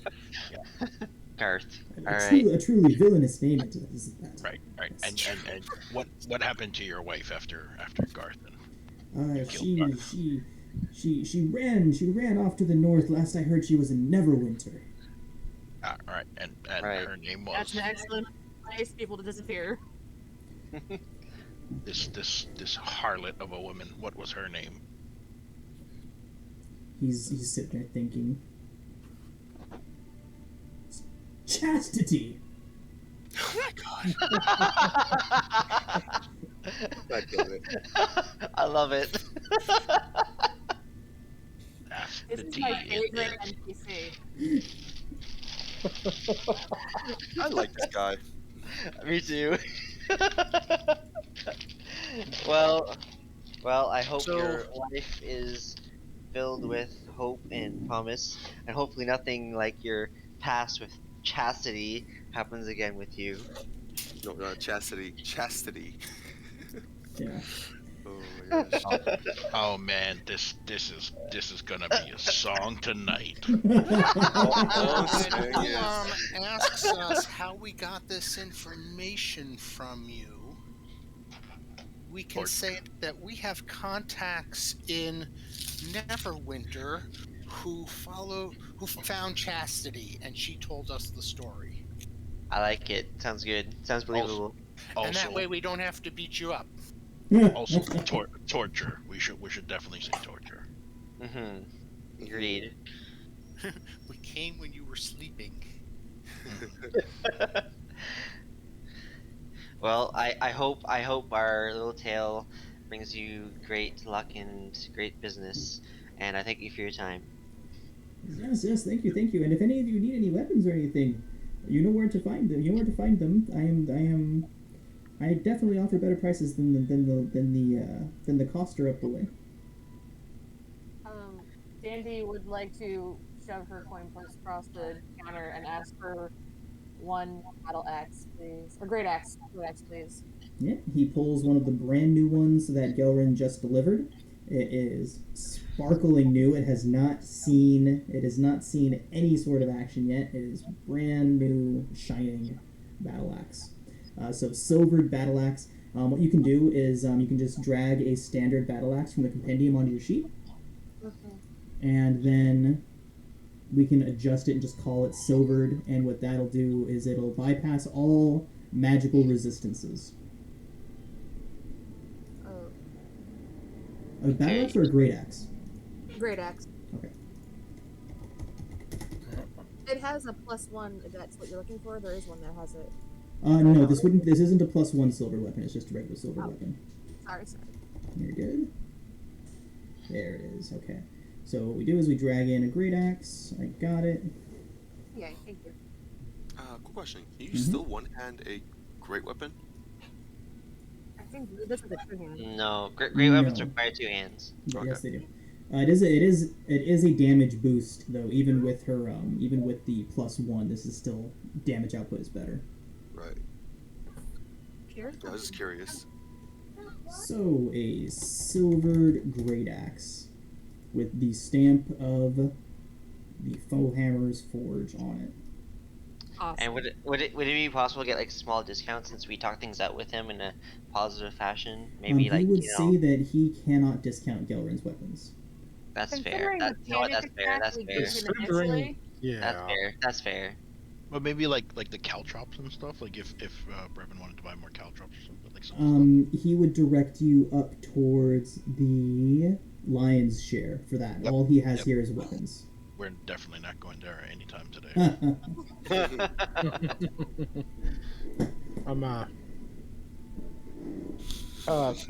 Brevin also would like to take the time to whisper to each party member that he did kind of booby trap the wagon. When Dandy is making this transaction for the axe, she'd also like to make sure that Nemeth knows if Oolong sends anyone else or comes down here to hassles him. As long as we're still here, just send someone to come get us. Because I am itching for an excuse to punch that dude in the face. All right. My axe has not seen blood yet. All right. So Nemeth would say, "Yes, I will most certainly let you know, and I do appreciate it. But please do be careful with that Velkin fellow. He's got that smile he wears all the time, but I can guarantee you he is quite dangerous." Me too. Yes, I'm sure. In what way is he dangerous? Is he a spellcaster? No, Is he martial? he's very good with his knives. Huh. Good to know. Well, if anything else, go ahead and spread that you are endorsed by us and that we personally think that your weapons are great and that we endorse your weapons, and we will happily do the same for you while we're out and about. I greatly do They're great. appreciate that. It's a great axe. We're endorsing the wrong guy. No. We're jerks, and we roughed you up and made you tell us things. Yeah. We can slap his hand lightly, like the top of his hand. Don't you forget it. And he's like, yes, and he like throws a paw across the room and smiles at you guys. And we just kind of look at him like too much. You're up here. We want you down here.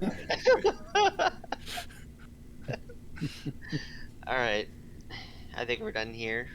Should we move on to the next spot? Yep. Off to Heston. What time is it right now?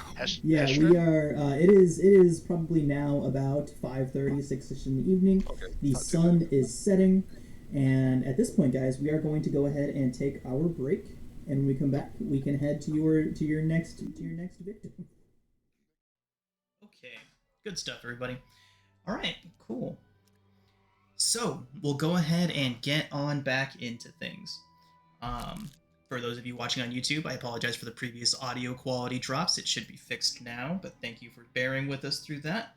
But yeah, so you all find yourselves now back on the streets of Tribor after leaving the Tribor Arms and speaking with Nemeth, coming up with a little bit of a good story that you can tell Erlom back at the Tribor Travelers.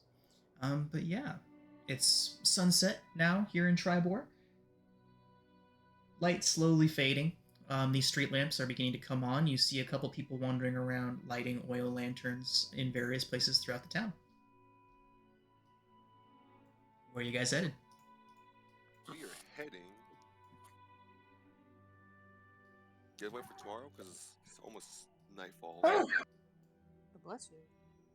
I thought we still have the what's her Yes. name? Yeah, we have Talmar. Yeah, Tamara Histrin. Tamara Heston. Yeah. Give me a second. Didn't have the last name. Tamara. There we go.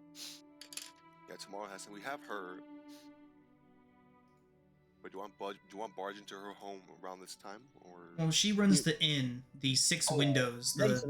Yeah, that's why I said we go to we can the- literally check in at her inn. yeah. Let's go. Never mind. I thought you said 6 windows like you were describing her house. No, it's called the 6 Windows Inn. Okay, my apologies. I was like, oh, okay, because the house with 6 windows. Like, okay. Okay. Try not to terrify this old lady into a heart attack, Drake. I'll turn to Danny and be like, I will try my best to make sure that they feel very comfortable. But if you think you can make them feel more comfortable, then please, we're more than welcome to give you a shot at it.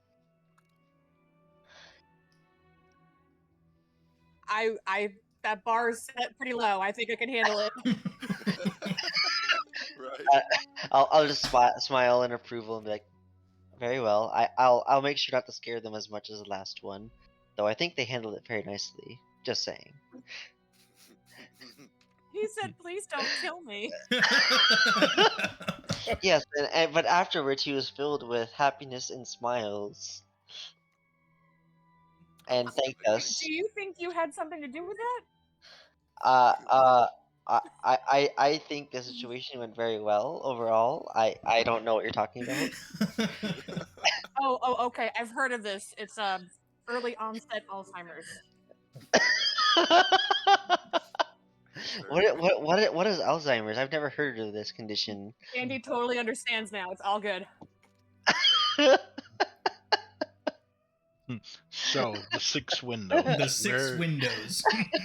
Where is that? I'll go ahead and teleport you guys there real quick. I'm just Thank imagining you. we're walking there while Danny and Drew. Right. Now I gotta find where you put us. Hold on. I love teleporting. Top left. Thank you. Yep. So as you guys approach, that same old woman is still sitting on the porch, and she's knitting something. And as you approach, and she waves, she's like, "Hi there!" Hello. Like, Wait, looking what? for a place to stay, Oh, are okay. ya? I've got vacancies. I bet you do. I believe you. What are you making? She's like, "Oh," and she holds up a white knit blanket that just looks like it has a giant blood splatter in the middle of it, but it has been knitted into it. It is just red yarn. Oh boy. That is amazing. I'll lean over to Dandy. Still kind and welcoming, right? Like, "Oh yes, we've got plenty of rooms." Is that because people check in and don't check out? It's like, "Oh no, of course not. No one's ever died here." Is it because no one checks in? It If they has check been in a and don't while. check out, then she doesn't have any rooms. This is a good point. Horace is so wise. Yeah, I think maybe we do need a couple rooms. Yes, of course. How many would you like? I have 6 windows and 6 rooms, and there's 6 of you, a room apiece in it. Drake will wave his hand and be like, I'll be fine without a room. Yeah, you can sleep in you can sleep in the main area. I like to spend my time up on the roof again, among You the can stars. sleep in the stables and be happy. Right. No. If we're getting murdered, we're getting murdered together. You're staying in the room. I imagine this while we just put our arms over his shoulders. Look, if we get murdered together, I'll simply be on the roof. I'll still be in the same building as you. It's just a matter of height, that's all. No. Ride together and die together. We'll all be corpses while you stay on the roof. Look, if you all die and I'm the only one left, I promise a very good burial for all of you, alright? Look, she's a knitter. No one who ever knit killed people. She's a creator. Exactly. It's true, our words have never been spoken. Sora's just looking at Horace like, She literally has ice picks in her hand. Yeah, how are you not okay with skullduggery, but this is what you're okay with? I don't see the issue. She hears everything you say, you know. The only thing she's missing is this place being decorated in like candy coating, and this would be perfect for her. It's like, I have a candy-coated room if you'd like to stay in that one. See? Dandy says yes, please. Do you have an overly large stove as well? I find it quite reasonably sized, thank you. Ouch. There we go. Perhaps we should buddy up. How many children have gone missing lately? Ooh, I bet that's a secret. Oh, that's a secret. She says, come on in then, as long as you've got 3 silver apiece for whether you're sleeping in one of the rooms or if you're sleeping on the roof, that'll still be 3 silver. I'm going to need to charge you just for staying, but you can come on in. I mean, why not? I've never paid for my own death before, and I drop her 3 silver and walk away. Very, just uptight right now. I was dandy for silver since you just bought a great axe. I'll walk up to her with 3 silver and be like, do you mind giving me maybe just like a blanket or something while I'm out on the roof? Thank you. She's like, I just finished this one here. It looks like somebody, like if you were to drape it over your shoulders, Drake, it looks like somebody just stabbed you in the back. Perfect. All right. It's a prophesizing blanket. I guess I'm destined to be stabbed in the back.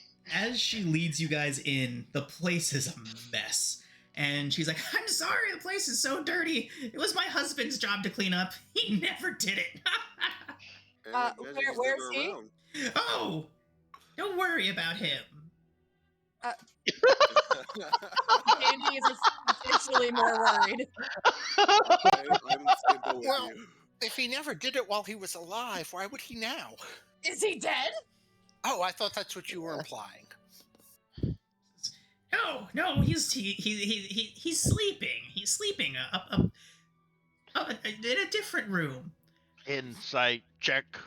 How long has he been sleeping? Yeah. I want an insight check too. I don't believe. I am fearful. I saw it.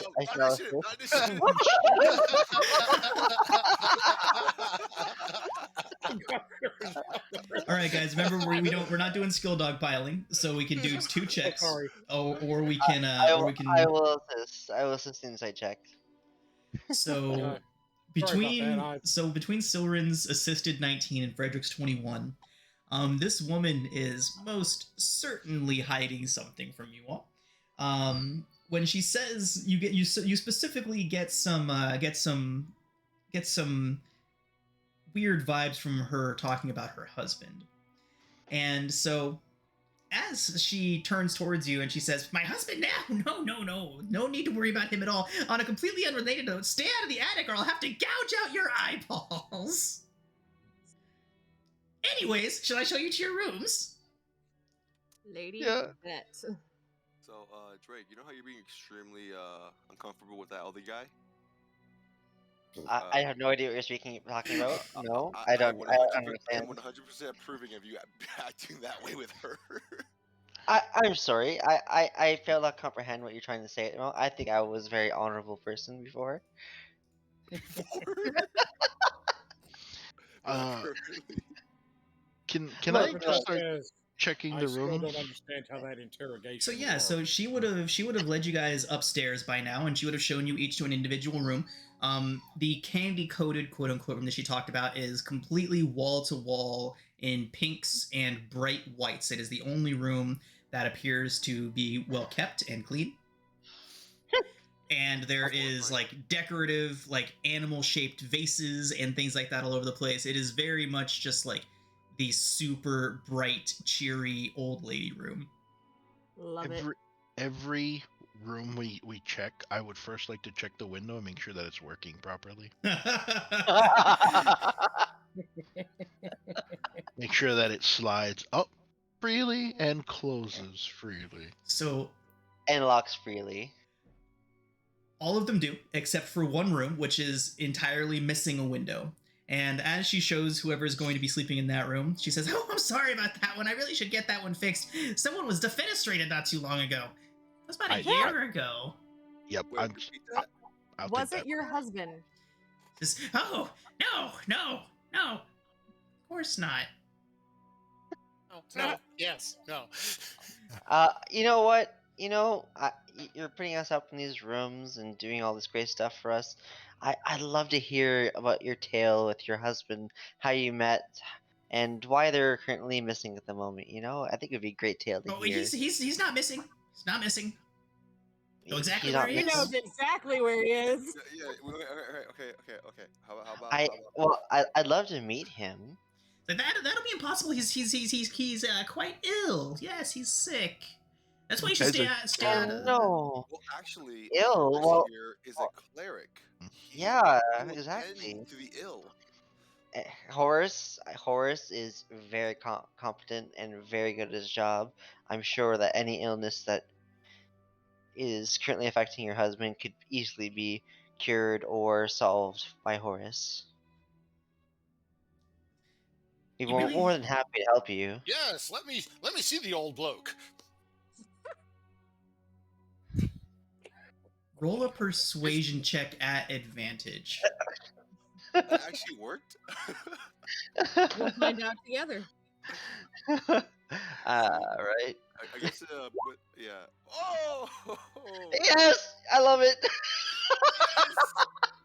So, Horace, Go, Horace. she turns towards you and she says, "You really think you can help him? He's very, very ill. Very, very ill." Oh, it couldn't hurt to look. I'm sure our wonderful gentleman here, Horace, is up for the task. Well, yeah, I'm sure. Short of him She being has chopped all up sorts into of tiny little miracles up pieces. its sleeves when it comes to well, aiding well. the ill and dying and dead. She stares at you for a long moment after that last part, Horace, and she's like, yes, come with me. And she starts making her way up the stairs, and she pulls down a trap ladder from the top, and she says, he's upstairs, but I must warn you, he is very, very ill. You see, don't be alarmed when you see him. Tiny pieces. Can I just cast Detect Magic real fast as a normal spell? Yeah. Cool. Wait, no. There we go. What do I see? What do I feel? You do not see any magic in this area. No magical effects within 30 feet of you. Nothing at all. Nothing at all. Within 30 feet of me. Just keep concentrating on it for the time being. Alright, I'm gonna keep concentrating on that like, as I walk around with So the group. she leads you all upstairs into the attic. You have to file up the stairs one at a time, and she leads you back towards the back of the attic, and most of you have to kind of crouch to get low beneath the rafters. The lady's very hunched over, and she makes her way over. She's like, yes, I was hoping that somebody might come by one day that might be able to help him. He's very, very ill, but you see, it's It's an interesting situation. And then as she's doing this, she's getting to the back room, and she's got this door that has like 6 padlocks on it. And she's going and unlocking each of them one by one. Oh my. And so she opens the door, and it's very dark on the other side. She says, "He's inside, after you." What's your husband's name? Godric. Godric. No, Godric. Godric. We're here to visit Godric. Is it dark in there? It's very dark. is thinking Anyone with dark vision can see into the room and see a bed along the back wall. Okay. There does appear to be a figure underneath the blankets. I'm gonna cast light. I was gonna say, I believe. Wait. Before you cast light, Ree. You might be sensitive to light at the moment. We don't know. Even when it's dark, I should be good because I believe I took Devil's Sight as an invocation last time I could grab one.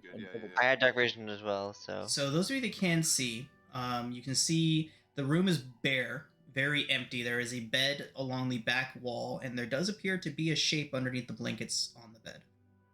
What do the walls look like? Do the walls look? They have any damage to them? Is there any damage to the room? Anything specific like that? There is not. So the room looks relatively normal, just very bare. Make a perception check. Okay. Yeah. Well, are you done? That's me too. Is anyone else looking with me? Well, I can't see anything without my light, so like. Can I look with him? But I'm looking also for candelabras or some type of candles. All right. 25. Crit. Okay. So you can see that the figure underneath the blanket seems odd. Almost like the person laying under there is impossibly thin. Silren, there is a single nightstand next to the bed with a single chair next to that. There is a lantern on it, but it is not lit. Are there any signs that food has been up here? None. Is there any bloodstains at all? From what the others have been able to discern, no. Serve? He's very thin. She's gesture you and go on. Take a look at him. See if you can help him. I'll turn towards the others and be like, let's just put one person at a time, and let's check on him. Like, how about this? Me and Horace. Why would we do such a thing? Okay. Me and Horace. Me and Horace will go in because we can see inside. Me and Horace will go in, check on them while you guys stay out here while we check on them. How's that sound? Are you sure? We should all just go in. You know what I mean? So we trust her after all. I'm gonna cast light on my hand, and I'm gonna put my hand against the lady's back. I was like, "Come on, introduce us to them." He may be quite disturbed by seeing me at the moment. You see, we didn't exactly have a very wonderful conversation the last time we saw. Why don't you all just go on?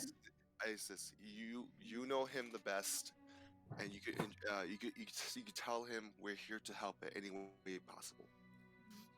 I suppose that's reasonable. And she goes in ahead of you and gestures you all in. She says, Godric, we have visitors.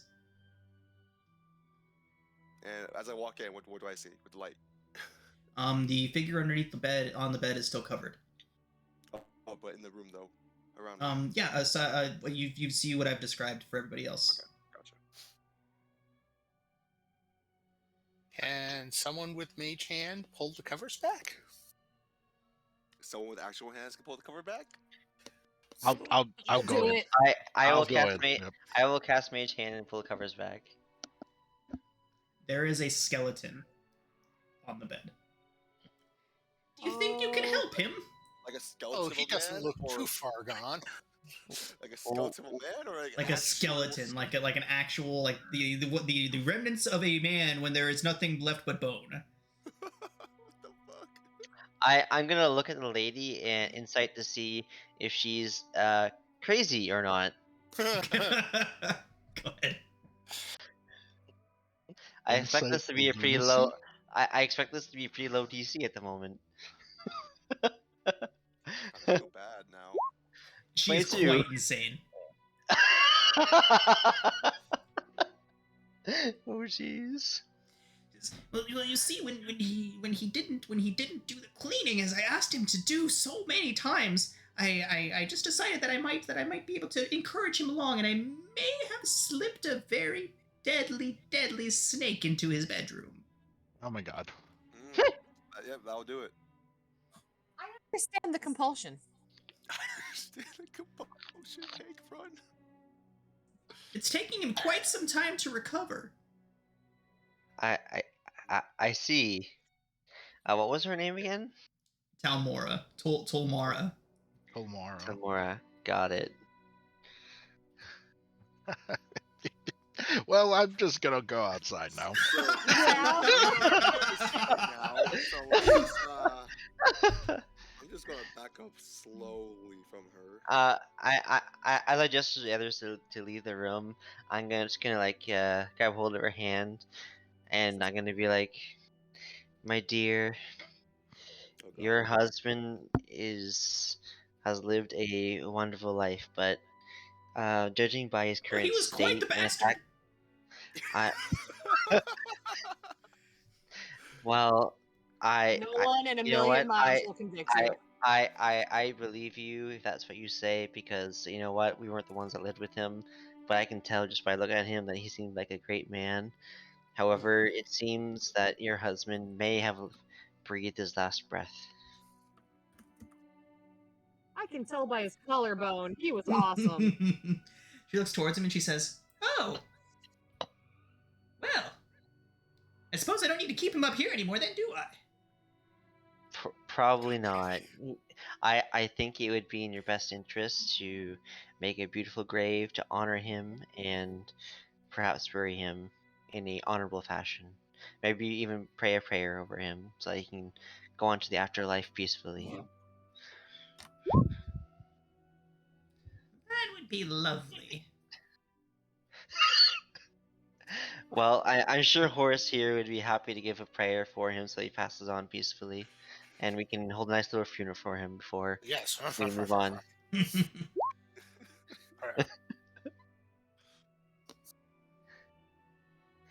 Well, if that's the case, how about I'll happily go and dig a grave outside. If you all want to gather around, we can give a quick little funeral for this poor young man who breathed his last breath and lived a long life.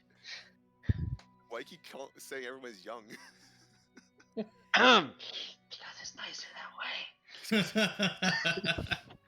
So as you guys, she's like, okay, I'll go ahead and gather him up and I'll send him right over for you. She points out one of the windows and she says, "That seems like a good spot down there." Okay, maybe he All should right. go through a door and not a window. She's already got like the bones all gathered up and heading towards a window as you're saying that. It is the fastest way down. Right. Indeed. And then she's like, "Huh," and knocks the bones out the window. Please say there's like a small Oh challenge. my gosh. Oh God, I hope Martha's out there. Oh yes. I'm like, as she's distracted by it, I return towards the others, like, this might be one we want to report. General, yes. Wait, what was the city watch guard? The girl? Doratha. Laura, Aratha. Alright, there we go. Report to Aratha, not that Urlog.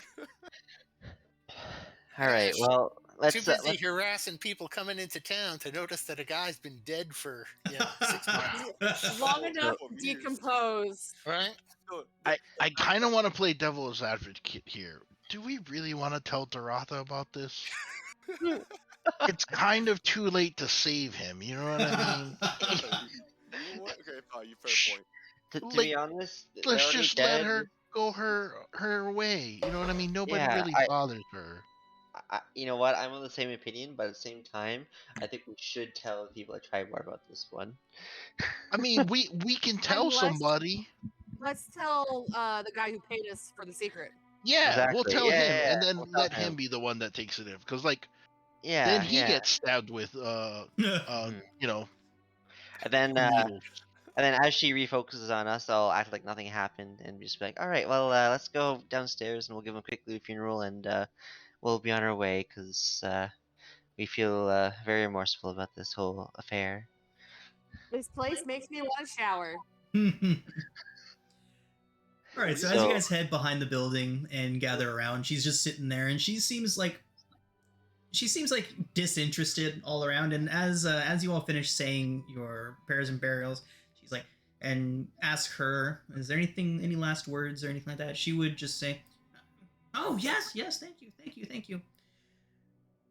Godric, he should have cleaned the lobby. Amen. I'm carving that in the wooden cross we threw. Yes. God damn, that's a line. Yeah.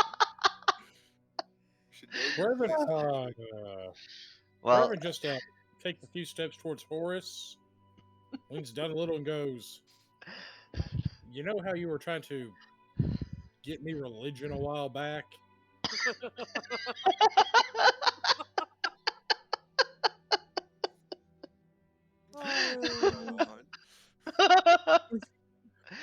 Mind telling me exactly which deity is involved in this shit show? Oh, this is definitely Kellenfor. Who is Godric's god? Sometimes the gods Get distracted. This shit is dark, yo. This is definitely Kellenfor. on the All right. bright spot. You now know someone who'll knit you a really nice sweater. No kidding. I'll thank her for her kindness and giving us the option to stay here and say that there's business that we need to attend to, and I pray that your husband will pass on peacefully and bid her goodbye. Do we ask for a refund? Okay, Silver, don't call us. wonderful. Bye. No refunds. No, that's fine. Can Soren, like before she runs into her home, can Soren stop her and just be like, I'll pay you 2 more silver if you knit me a sweater with that exact phrase. Godric should have cleaned the parlor.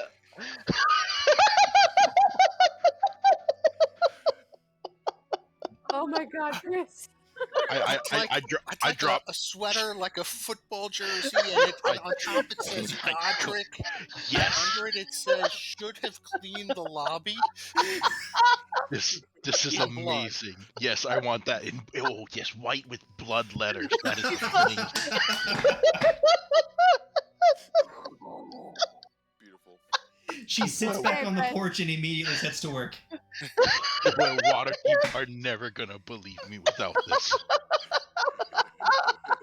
You realize I'm gonna have to pull the cricket out, right? Yeah, I just give her 2 more silver and I'll be like, I'll be back in a couple days, I promise. Oh my god. This is beautiful. But, like, Flinch just watching this is completely oblivious to what the fuck's happening. All he just sees is Drake is just like dying over there. Alright, guys. The sun has fully set. It is full dark. Most of the shops begin to close up for the evening. You can see some lights on at the Boar's Rest. What would y'all like to do? Dinner. Dinner. I pull out that breakfast. I still haven't finished. Does Hestrid happen to be like an owner of an inn or something by any chance? Who? Hestrid? The last person that we're supposed to talk to look into? No, that's her last name. Yeah. Talamra Hestrin. Yeah. So now we need to talk to Othavir. Othavir.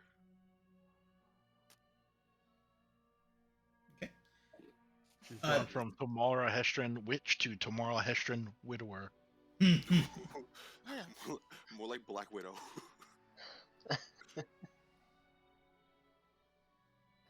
All right. Shall we get our place for the night and investigate this last person tomorrow then? Right. I mean, we can actually go and collect money now. Yeah. We could, but you might get a bonus if we also get Hestrid as well.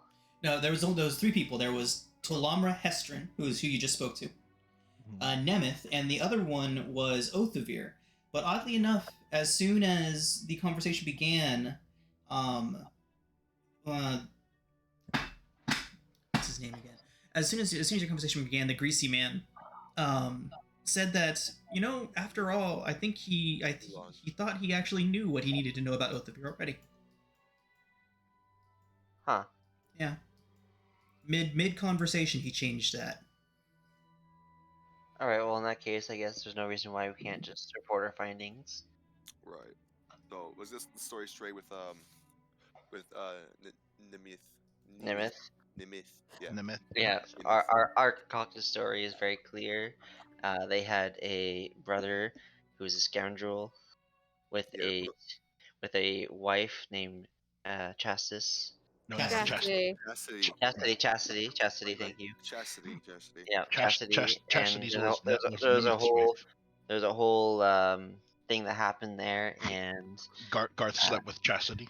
yep, and Garth is Nev- murdered because of it, and Chastity is currently in Neverwinter, and that's how we figured it out. We should let more time go by before. Well, you know what? This is simple. We have sending stones. We could simply say we ask contacts to look into the matter because we got a prompt from Nemeth suggesting this, and we sent the contact over to our contacts in Neverwinter, and this is what they said. We're very good at what we do. Indeed, we're very We have good a at what we do. particular set of skills. Finding out rumors are go-to. We are confident We- in our skullduggery. We by showing them that we were capable of doing it in just a mere day, we showed them that they had no reason to doubt us and that they could easily count on us in the future because we're good at what we do. Revan's You know? like, the Zins can't really count on me. They don't need to know that. Right. If we're all in agreement with this, do we do it? Yeah, we're our own organization. You know what I mean? They can count on our organization. Right. Exactly. Yeah. All right. Well, I hear no objections, so I guess we'll head off and report our findings. You guys have been gone Wait, from actually- you guys have been gone actually- from Tribor Travelers for about 3 or 4 hours at this point, or 2 or 3 hours, I should say. How about we talk to them tomorrow morning, so that we at least spent the night, looking into it. How's We that can do sound? that. I think that's a good compromise. That's good enough for us to send something out on sending stones and then get an answer the next day. Yes. Agreed. All right, let's do that. Let's spend the night, and then tomorrow morning we'll report our findings. What was it? Boar's Head Inn? The Boar's Rest is Hayuth's mansion. Oh, which And was then the the inn north- that we spent? The North Shield down here is an inn. And as you guys make your way through town, you do hear the raucous noise of the talking troll as you pass by. It would be this building right here. You can, as you're walking by, you can hear just like laughter and obviously a lot of people in there drinking. I asked Silren, any updates on our wizardly friend? Oh, I can take a few minutes to check. I will use remote viewing again. He is standing in the middle of his entryway, alone, with a glass in one hand, and he's looking up at what looks like a troll's head mounted to the wall. Just staring at it. Okay. He's having some nostalgia over his adventuring days. Yeah. Well, we did pass by.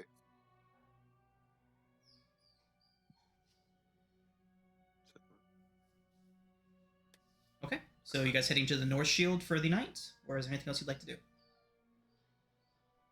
North Shield sounds good. I'm going to the what was it? Trolls. The talking troll. I want the uppity one. Yep, I'm going that one. Oh, the uppity one? That's the Ever Wyvern.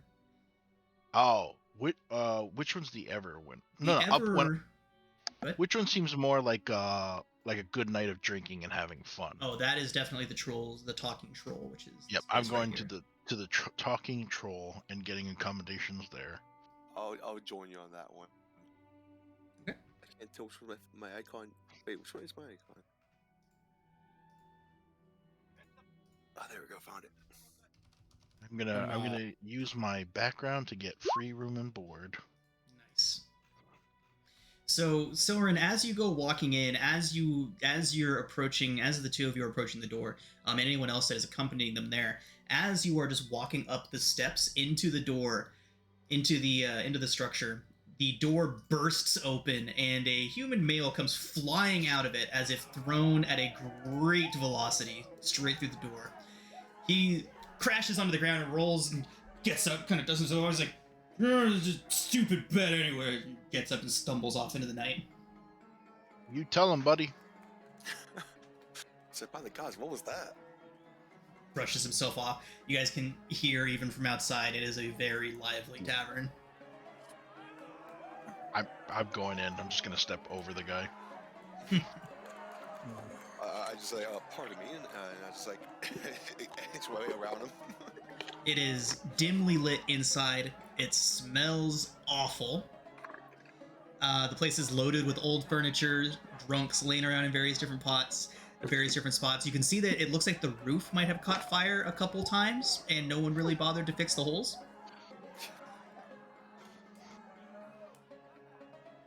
Checks out. This is my place. I'm going to the bar and try to inquire about the owner. See if I can get a place to play tonight. Okay. So, as you approach, there is a half-orc man behind the bar. And walks in, "Welcome to the Talking Troll. I'm Ganem. What can I get for you?" Well, Matt Ganem, I'm a purveyor of entertainment, and it looks like this place could use a bit of entertainment. Always looking for some entertainment. I'll give you a gold for getting up on the stage, and another one if they don't boo you off. Deal. Frederick, grab us some drinks. Will do, my friend. Wait. We haven't talked to Oolong yet, right? Not No, yet. you have not talked to Ulam yet. Fuck it. I was just like, what do you got for ale, my good friend? Oh, only got the one ale. I tend to look tough. Nice. Roll performance. Performance, okay. See my arm here. Alright, checks.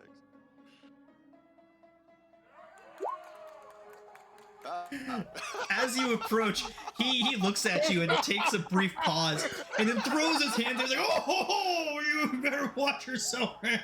Please, don't hurt me." You know what? Oh my god!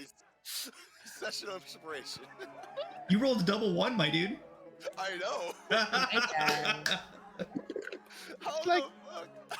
It's like a little baby trying to threaten a bar. Right? He's still laughing. He puts his hand out on the counter and just starts smacking it. He's like, "Oh my god! Oh!" At that point, Flish joins and he's laughing at Frederick too. Oh my god. He says, "This is just the one ale, friend. Just the one ale." And he turns behind him, and he's just this massive barrel behind him, and he just taps it. He just then slams it onto the bar.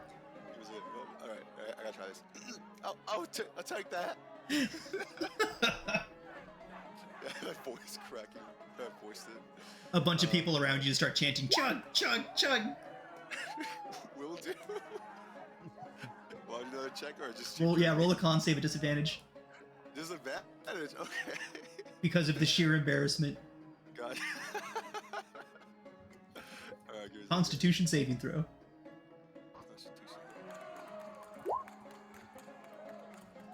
So you're sputtering a bit trying to get the drink down. I'll use our session on that one. Okay, all right. Oh, So Jesus Christ. as you just chug this ale down, it is borderline vile, but you can tell the alcohol by volume is just like through the roof. But you're able to get it down quite efficiently, quite thoroughly. And after you're done, the barkeep just kind of puts his drink down that he was washing, and he's like, gives a little slow clap. He's like, "Not bad, son, not bad." I just like slams like, oh, I was gonna die. More, please. Gets you another one, and they're not expensive drinks. He holds up a hand and he holds up a finger for two, saying that they are only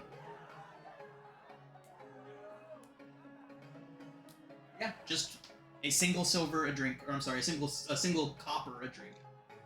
I give him a full silver. How much is copper? Is 10 silver, or 10 copper is 1 silver, right? Right. Yep. Yeah, so I give him a full silver. Keep him coming. You got it. And then he turns around and I have something to prove. he pulls out this smaller barrel and then taps the bigger barrel and just begins filling it up for you. It's like a cask, maybe about a foot tall. Right. And he plops it onto the counter. You can see like still pieces of things like floating around in it. Oh God. I'm just thinking in my head like this was a vile thing, but I cannot show weakness. Do not once, Jesus. Perfect. Oh my God. Okay, so Silverin, as you take to the stage, the music does die down, and you can see the people kind of looking around towards you and leaning back in their chairs and preparing. Go ahead and make that performance check. All right. It's better than mine. Nice. So Silverin, what kind of performance do you put on? I think Soren is gonna start with his usual flair and tell the people that the siren has returned. And he'll throw darts onto tables to get everyone's attention, clearly not hitting anybody, but yeah. And as everyone starts to look forward, he will start to sing a song about a woman named Chastity and the bastard of a brother that slept with her. As if it was Silverin's own brother that did this, though. And then just continue to sing songs about exes and Texas and and your cart and how much you love it. Yeah. All right. So yeah, after that, everyone just starts clapping. Everyone's enjoying themselves. One of the people even picks up one of the darts and like says "ah," and then hucks it at somebody across the bar, hits him in the side of the head. He doesn't even notice. Oh my God, I love this place. Frederick is scared, but he's holding together. Okay. All right, everybody. So, after a night of raucous drinking and musicking, darts, and all that good stuff, it is growing late. So, we'll go ahead, unless anyone else has anything that they would like to do with the evening. Soren's gonna slip away to go get the letter.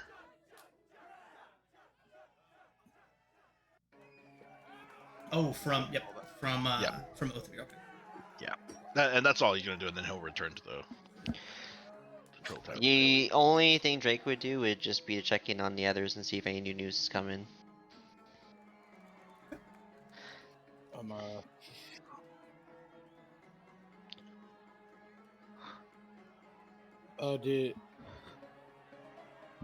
Who all wound up at the place where Silver and Frederick were at? Whoever wants to.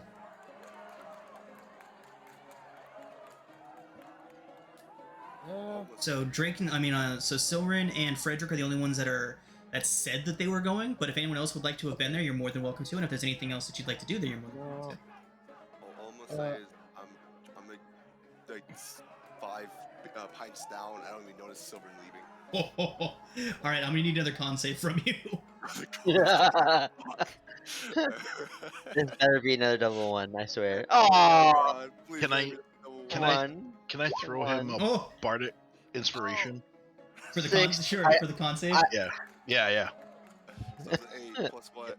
Wait, Roll a 1d8. And Is add the it. bardic inspiration negative or positive? Oh, it's positive.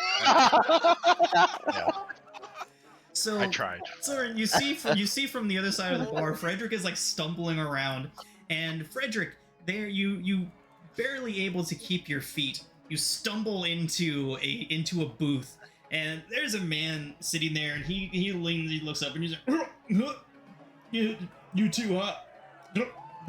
And just passes out on the table in front of him. I'm tough. I don't know what you're talking about. Yeah. Is he wearing anything? Yeah, he's actually dressed like a priest. A priest of Helm, to be exact. You recognize the holy symbols all over the place.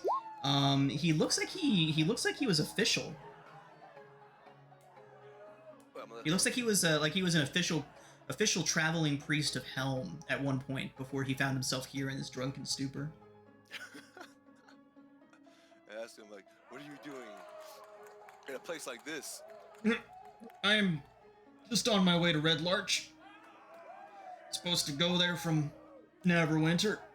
Oh. Looks over to her. He's like, I'm Silverin Loom Shank. Pleasure to.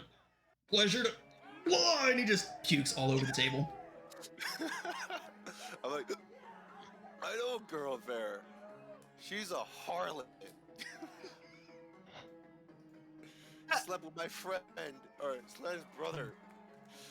Like, I heard the song. Poor She man. sounds awful. She's the worst. After that, I try standing up and just go face first. A bunch of people around you just cheer. Party foul! Like, this floor feels so nice. So, Oh so God, no. fresh. Why? I am not cleaning him up in the morning. I am out cold. Oh my gosh. So Soren, you'd see Ganem walk over to Frederick and pick him up and put him in a chair, and then come over to you and he says, "Don't leave him here." He can take my room. I'll pay for another. It's like just again is holding me, right? Yeah. I'm like, Soren, you're so strong. Ganon's just like, ugh. Yeah, buddy. Go ahead. Go to sleep.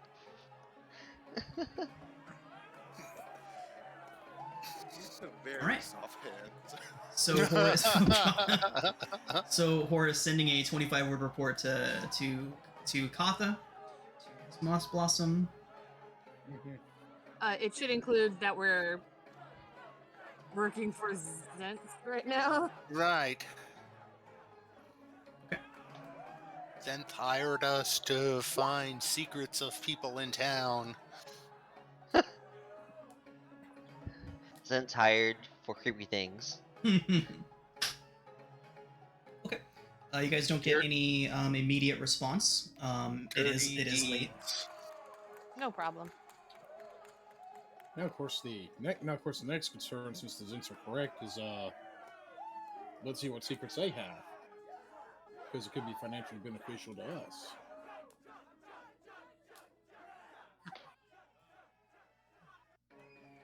Yeah, Dandy's not gonna sleep tonight, concerned about what information she gets tomorrow. Okay. Mm. All right, everybody. So, the rest of the night does go by. A few of you use some spell slots, so you can go ahead and take your long rests as needed. It's backslash. You have a button on this in this game. So you just click on your token. Make sure your token's selected, and then you press the long rest button. Thank you. 50 points again. Yes. Perfect. Oh, your middle name really is Doris. I thought you were making it up.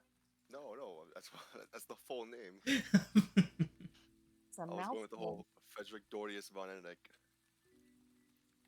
Typical That's things. why I understood. Hi.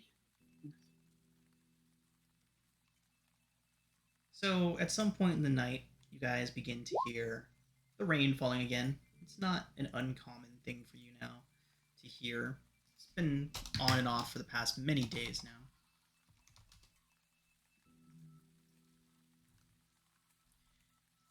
Rain's falling gently, but you can definitely hear off in the distance what sounds like thunderclaps.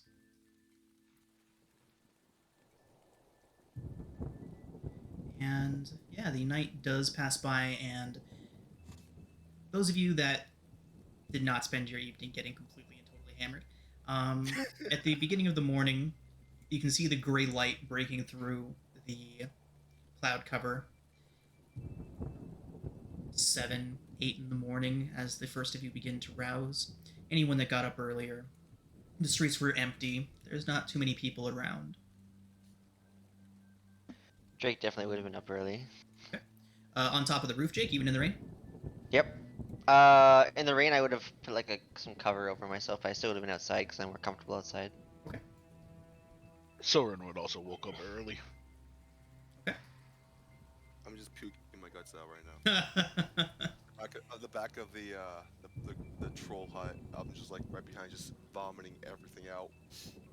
So, Drake, at around 7:30 in the morning, from your perch up on the roof, you would see a group of riders, 12 of them to be exact, go taking off to the south at a hard gallop. All of them armed. You can hear their weapons clanging in the quiet of the morning. Silverin, as you're up early and wandering around at the, once you got to the town square, you'd see Dorotha standing there alone. She's looking south, watching the 12 depart. Her back is to you. She hasn't noticed you. I'll just sort of like stay and watch with her. I'll descend rather concerned that the 12 that were supposed to be trekking Tribor are suddenly riding off, thinking that they might be going to a nearby town to help protect, thinking that there might be trouble nearby that might need our assistance, and I'll go down and see if she knows anything. Do you wake up everyone else on your way? Not yet. I let them sleep until I know what's going on. Okay. So, what are the rest of you guys doing? Anyone else? Is the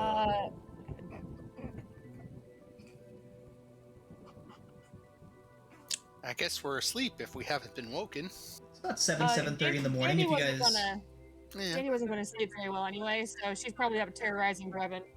all right. So you guys would see Drake make his way out to the road. All right, then I'm going to go get Horace. Yeah. Hey, the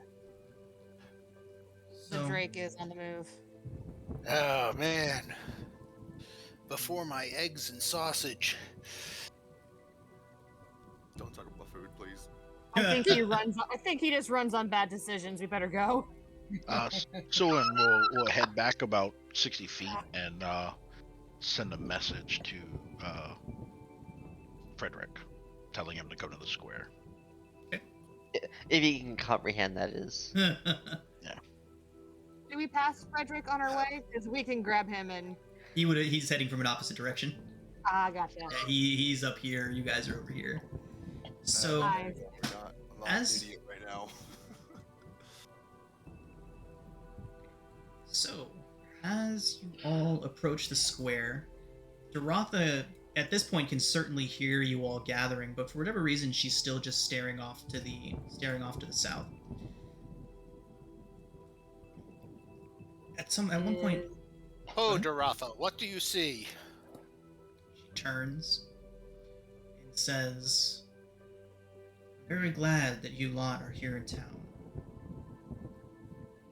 Some of the farms to the south were attacked and burned in the night. Goblins? Orcs, it would seem. Orcs. They have been unusually active lately. So you heard. She nods. She would say, "Again, I am very glad to have you all here. I normally don't like sending the 12 out in force like this, but given the fact that there are such capable hands here in town," she looks down and she says, "Gods, I wish I could ride with them. But my duty is here." Well, we'll support you any way we can. And you know what? We were told by Lord's Alliance to stay here and keep watch over what's going on, make sure nothing bad happens. So, if there's any issues, we're at your disposal to assist. Okay.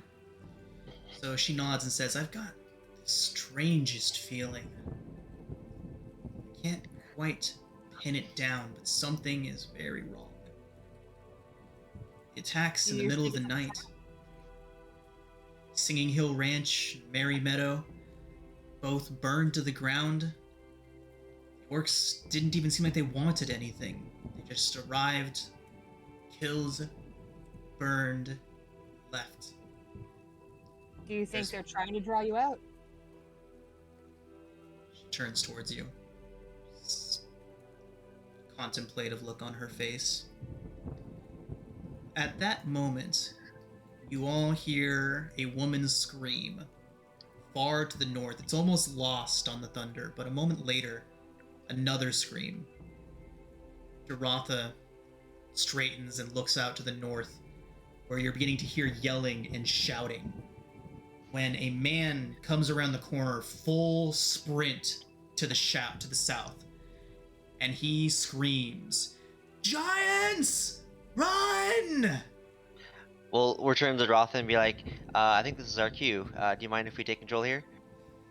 She draws a sword, and as she does that, you guys see more panicked residents making their way past you all, and perplexed residents and shopkeepers emerging from their various stores to look around.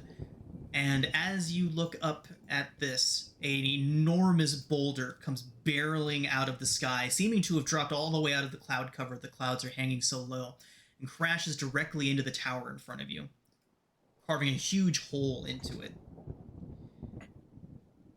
Another rock falls from the sky, crashing onto an old cart, splintering it into 1,000 pieces. Cloud of dust erupts from the wreckage. You guys hear shrieks from all around you as people begin running from their homes, shouting, and then you hear a shout come from the east as well. And you can see Erlom across the way come barreling out of his house, waddling out as fast as his stubby legs can carry him. And he shouts, "Orcs! Orcs in the woods!" And this is where we're going to pick up next week, guys. Oh. Where is our